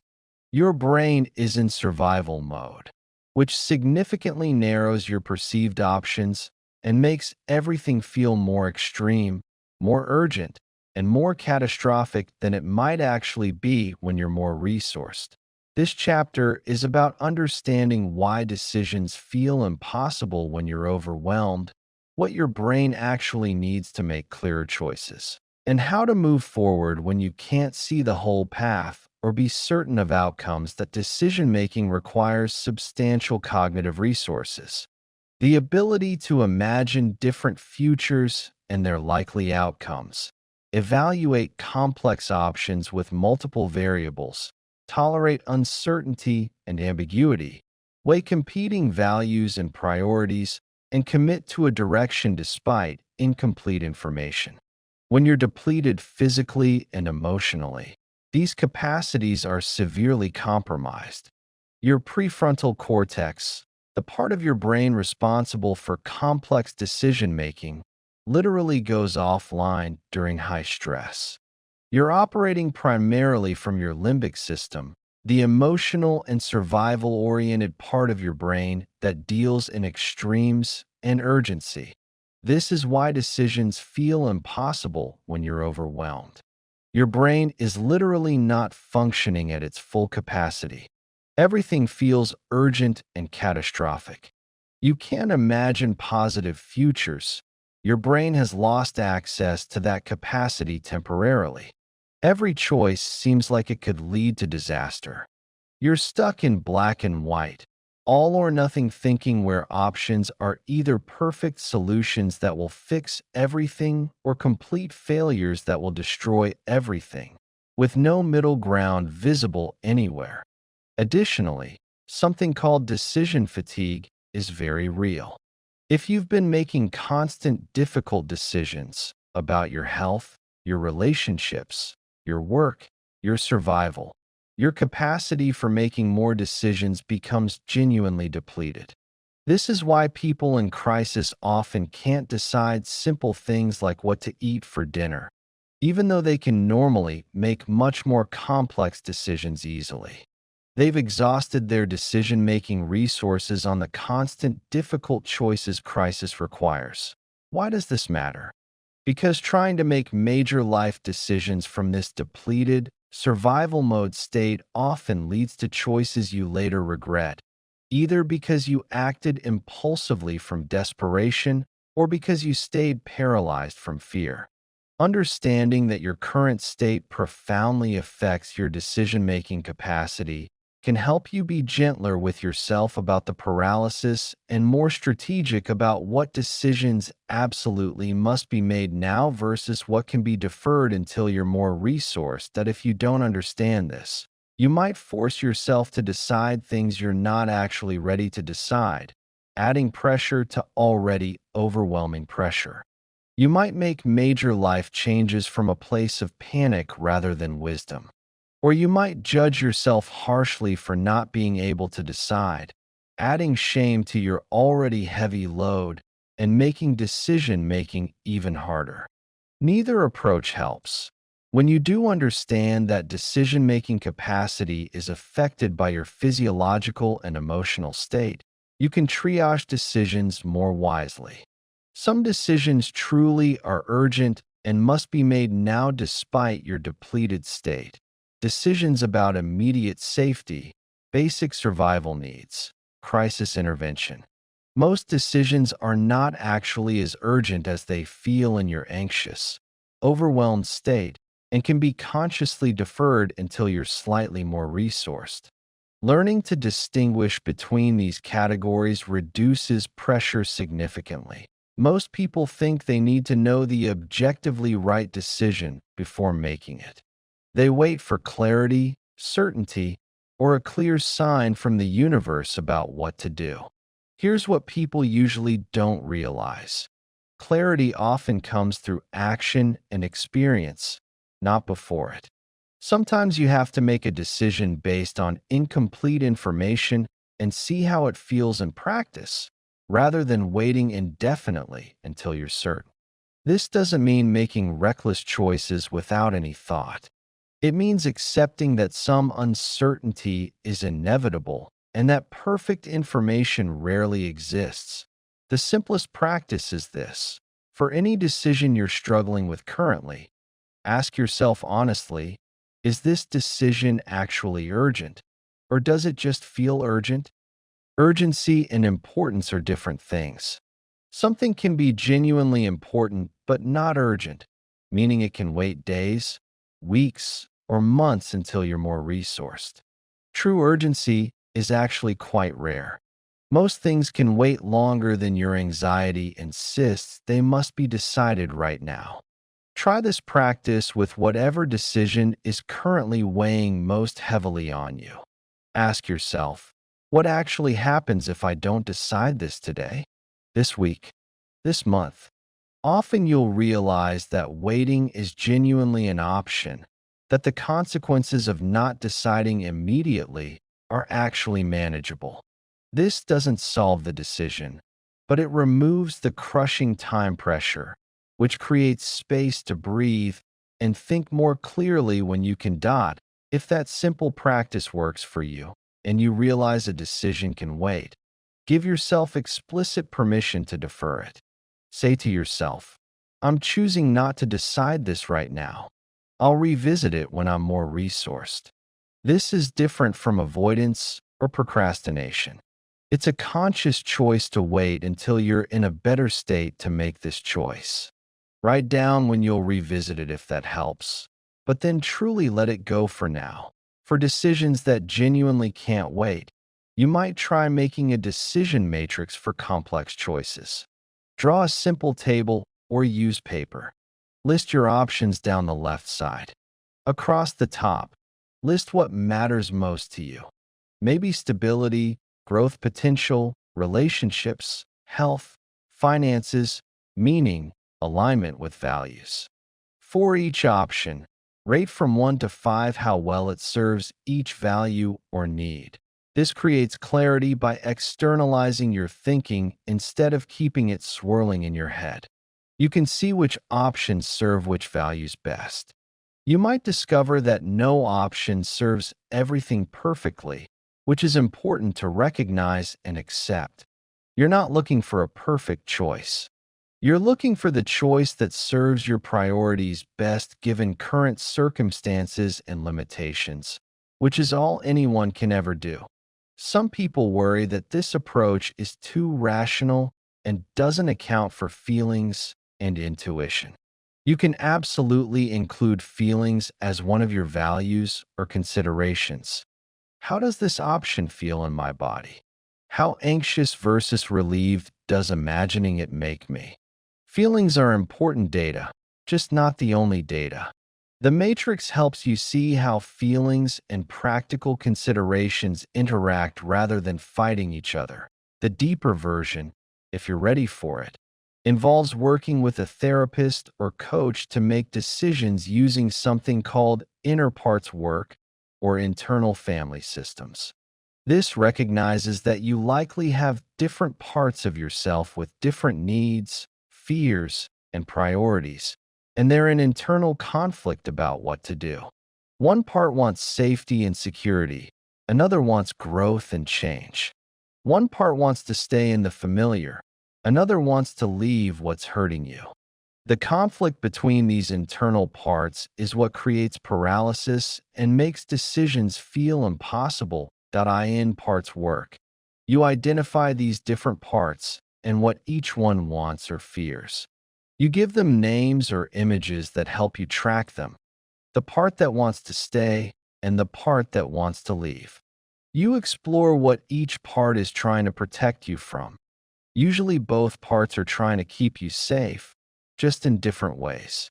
Often, what seem like opposites are both protective mechanisms trying to prevent different forms of harm. Then you see if these parts can collaborate toward a solution that honors both their concerns. Maybe the part that wants growth and the part that wants safety can agree on a small change rather than a huge leap. Maybe the part that wants to leave and the part that fears abandonment can agree on creating more distance while maintaining some connection. When your internal parts feel heard and their concerns genuinely addressed, decisions often become much clearer because you're not fighting yourself anymore. Another component of deeper work involves addressing underlying trauma or attachment patterns that affect decision making.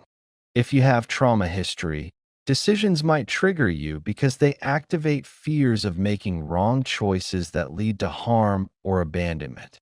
If you have insecure attachment patterns, decisions about relationships might be especially paralyzing because they trigger core fears about worthiness and rejection. Addressing these underlying issues with a trauma-informed therapist helps your nervous system feel safer making choices. For those who develop better decision-making practices while overwhelmed, something important shifts over time. They stop expecting themselves to make perfect decisions with complete information and instead focus on making good enough decisions that they can adjust if needed. They understand that most decisions are not actually irreversible, that you can learn valuable things from choices that don't work out perfectly, that uncertainty is tolerable even when deeply uncomfortable. They also develop greater trust in themselves and their judgment. They recognize that they've made decisions before, that they've survived choices that didn't work out as planned, that they have wisdom even when they can't access it clearly in the moment. This self-trust doesn't make decisions easy, but it does make them possible. They can make a choice, see what happens, adjust as needed, rather than staying frozen until perfect certainty arrives, which it never does. Optional pause. If you want to reflect, consider, what decision is weighing most heavily on me? And is it truly urgent? What do I need to feel clear enough to decide? And can I give myself that? You may write, think, or simply continue listening. Whatever feels right for you is perfectly fine. You don't need perfect clarity to move forward. You need to trust yourself enough to take one step and adjust from there based on what you learn. Take a breath. Feel into what direction feels slightly more right, even if you're not certain. When you're ready, let's continue to our final chapter.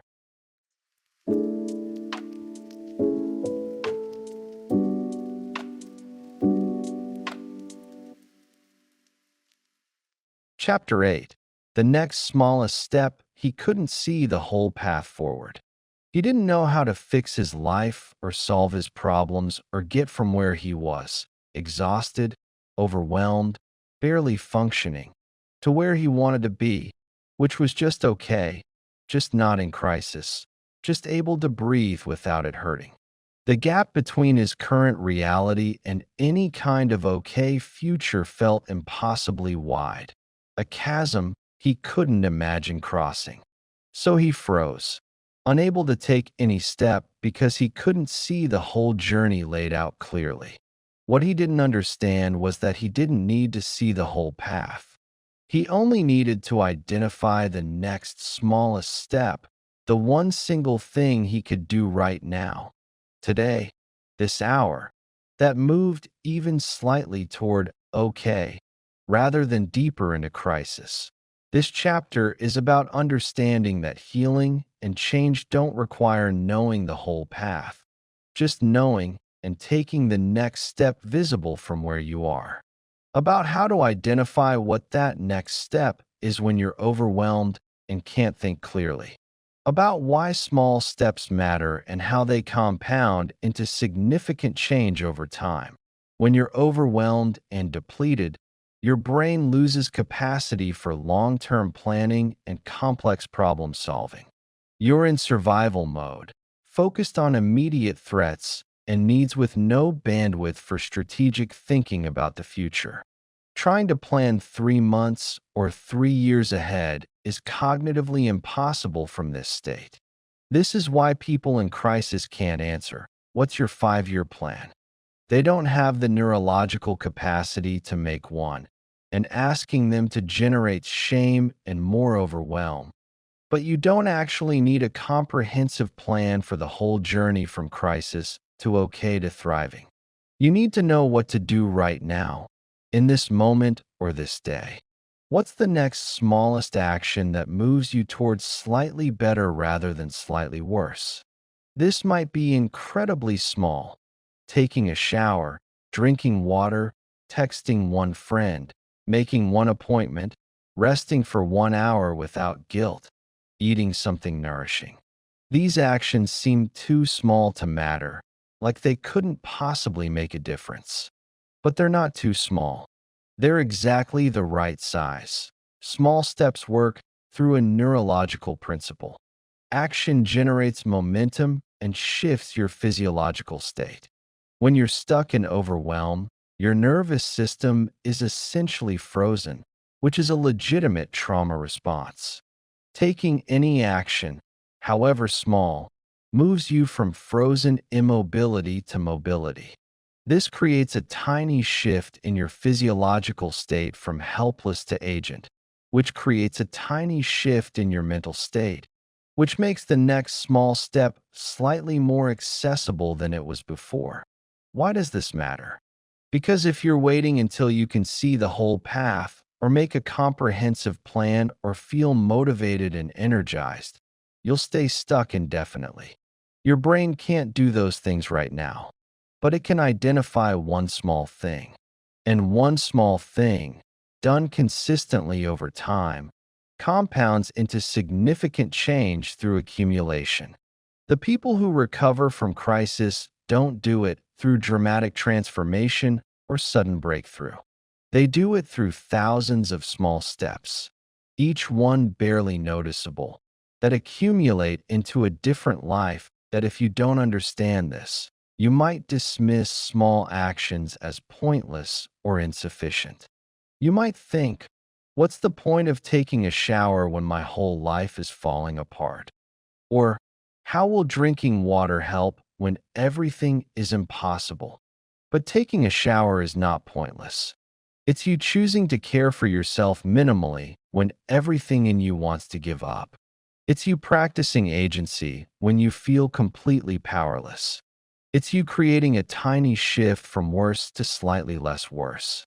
These tiny shifts accumulate over time into your nervous system, learning that change is possible, that you have some influence, that you're not completely helpless.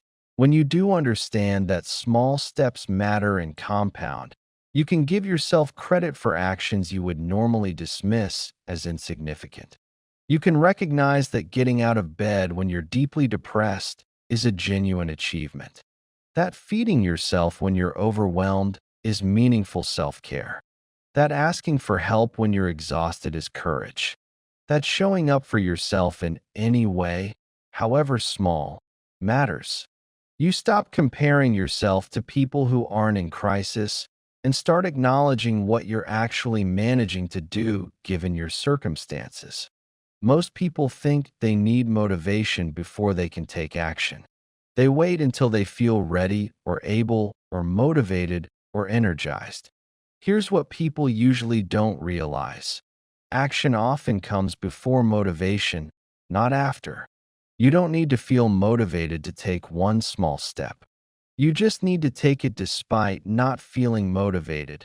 And the action itself often generates a tiny bit of motivation or momentum for the next step. Motivation follows action more often than action follows motivation. The simplest practice is this.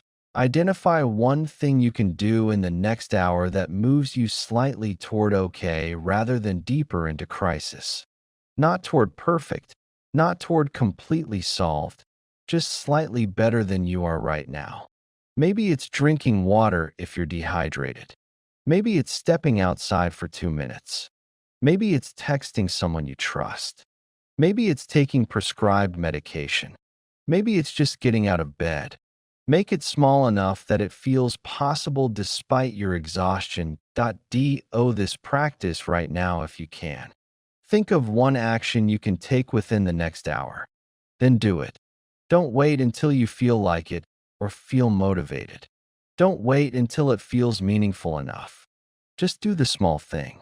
Notice how you feel after, even if it's just slightly different from how you felt before. You might feel a tiny bit of relief or accomplishment. You might feel nothing. Both are okay. You took action, which matters. If that simple practice works for you, you might try creating a next smallest step list that you prepare when you're relatively okay for use when you're at your worst. This is a running document where you list small actions you can take when you're too overwhelmed to think of them in the moment. Having this list prepared means when you're at your worst, you don't have to generate ideas from a depleted state. You just look at the list, pick one thing that feels even slightly possible, and do it. Your list might include drink water, take shower, eat something simple even if it's not healthy, step outside for 1 minute, take 3 deep breaths, text a friend, call a crisis line, take medication, look at one photo that makes you smile, pet your animal if you have one, listen to one song that helps, watch one comforting show, do one gentle stretch, write down one feeling, sit in sunlight for 5 minutes. These are actions that require minimal energy but create small positive shifts in your state. Update and add to this list when you're relatively okay, not when you're in crisis. When you're in crisis, your only job is to pick something from the list and do it. You're not trying to fix everything or make major changes. You're just taking the next smallest step, which is all that's required of you right now. One small step, then see how you feel. Then maybe another small step, or maybe rest. The deeper version, if you're ready for it, involves working with a therapist to create a comprehensive crisis response plan. This is a structured document that outlines exactly what to do when you're at different levels of crisis, removing decision-making when you're least capable of it, and replacing it with predetermined steps you decided on when you were more resourced. Your crisis response plan might have levels. Level 1. Feeling stressed, but basically functional. Continue usual routine, plus add extra rest and stress reduction. Level 2. Feeling overwhelmed, struggling but still managing basics. Reduce non-essential commitments. Increase support. Use crisis list daily. Check in with therapist. Level 3. At breaking point, barely functioning. Activate full support network. Contact therapist or crisis line immediately. Consider whether you need higher level of care like intensive outpatient therapy, partial hospitalization, or inpatient care. Having this predetermined removes the burden of figuring out what to do when you're at your worst. You already decided what you'd do when you were more clear-headed and resourceful. You just follow the plan. This might feel rigid or prescriptive, but structure is actually incredibly helpful when your internal state is chaotic and you can't think straight. The plan holds what you can't hold yourself. Another component of deeper work involves something called behavioral activation, which is an evidence-based depression treatment that focuses on taking action even when you don't feel like it or believe it will help. The core idea is that you can't wait to feel better before living your life. You have to start living your life in small ways to start feeling better. Action leads to mood improvement more reliably than mood improvement leads to action. Behavioral activation involves identifying small activities that used to bring you pleasure or accomplishment and gradually reintroducing them. Not because they'll feel good immediately, they probably won't at first, but because engaging with life is itself healing. You might start with 5 minutes of an activity, then build to 10, then 15. The duration matters less than the consistency. Showing up for 5 minutes daily is more valuable than showing up for 2 hours once then never again. For those who practice taking small steps consistently despite not feeling motivated, something gradually transforms. They build momentum through accumulation. They discover that they're more capable than they thought, even in crisis, even depleted. They create concrete evidence that they can take action despite overwhelm, which builds self-trust and self-efficacy. This evidence accumulates into believing that maybe change is possible, that they're not completely helpless, that they have some influence over their experience.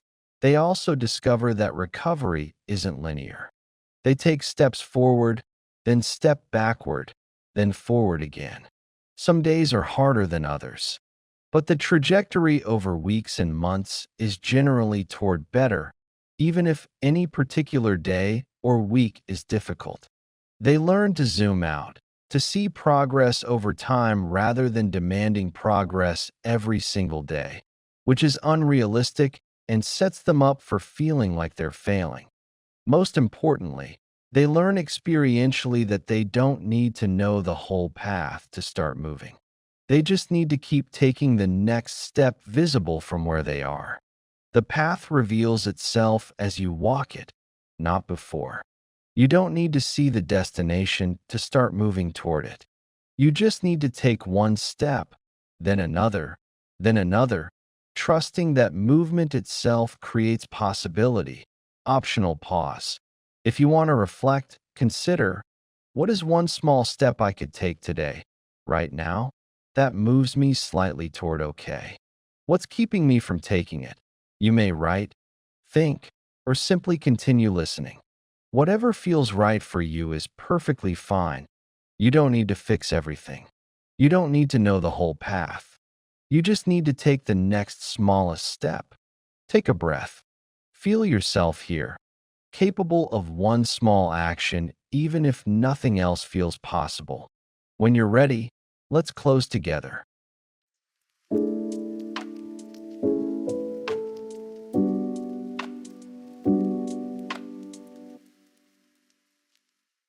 You've listened for an hour.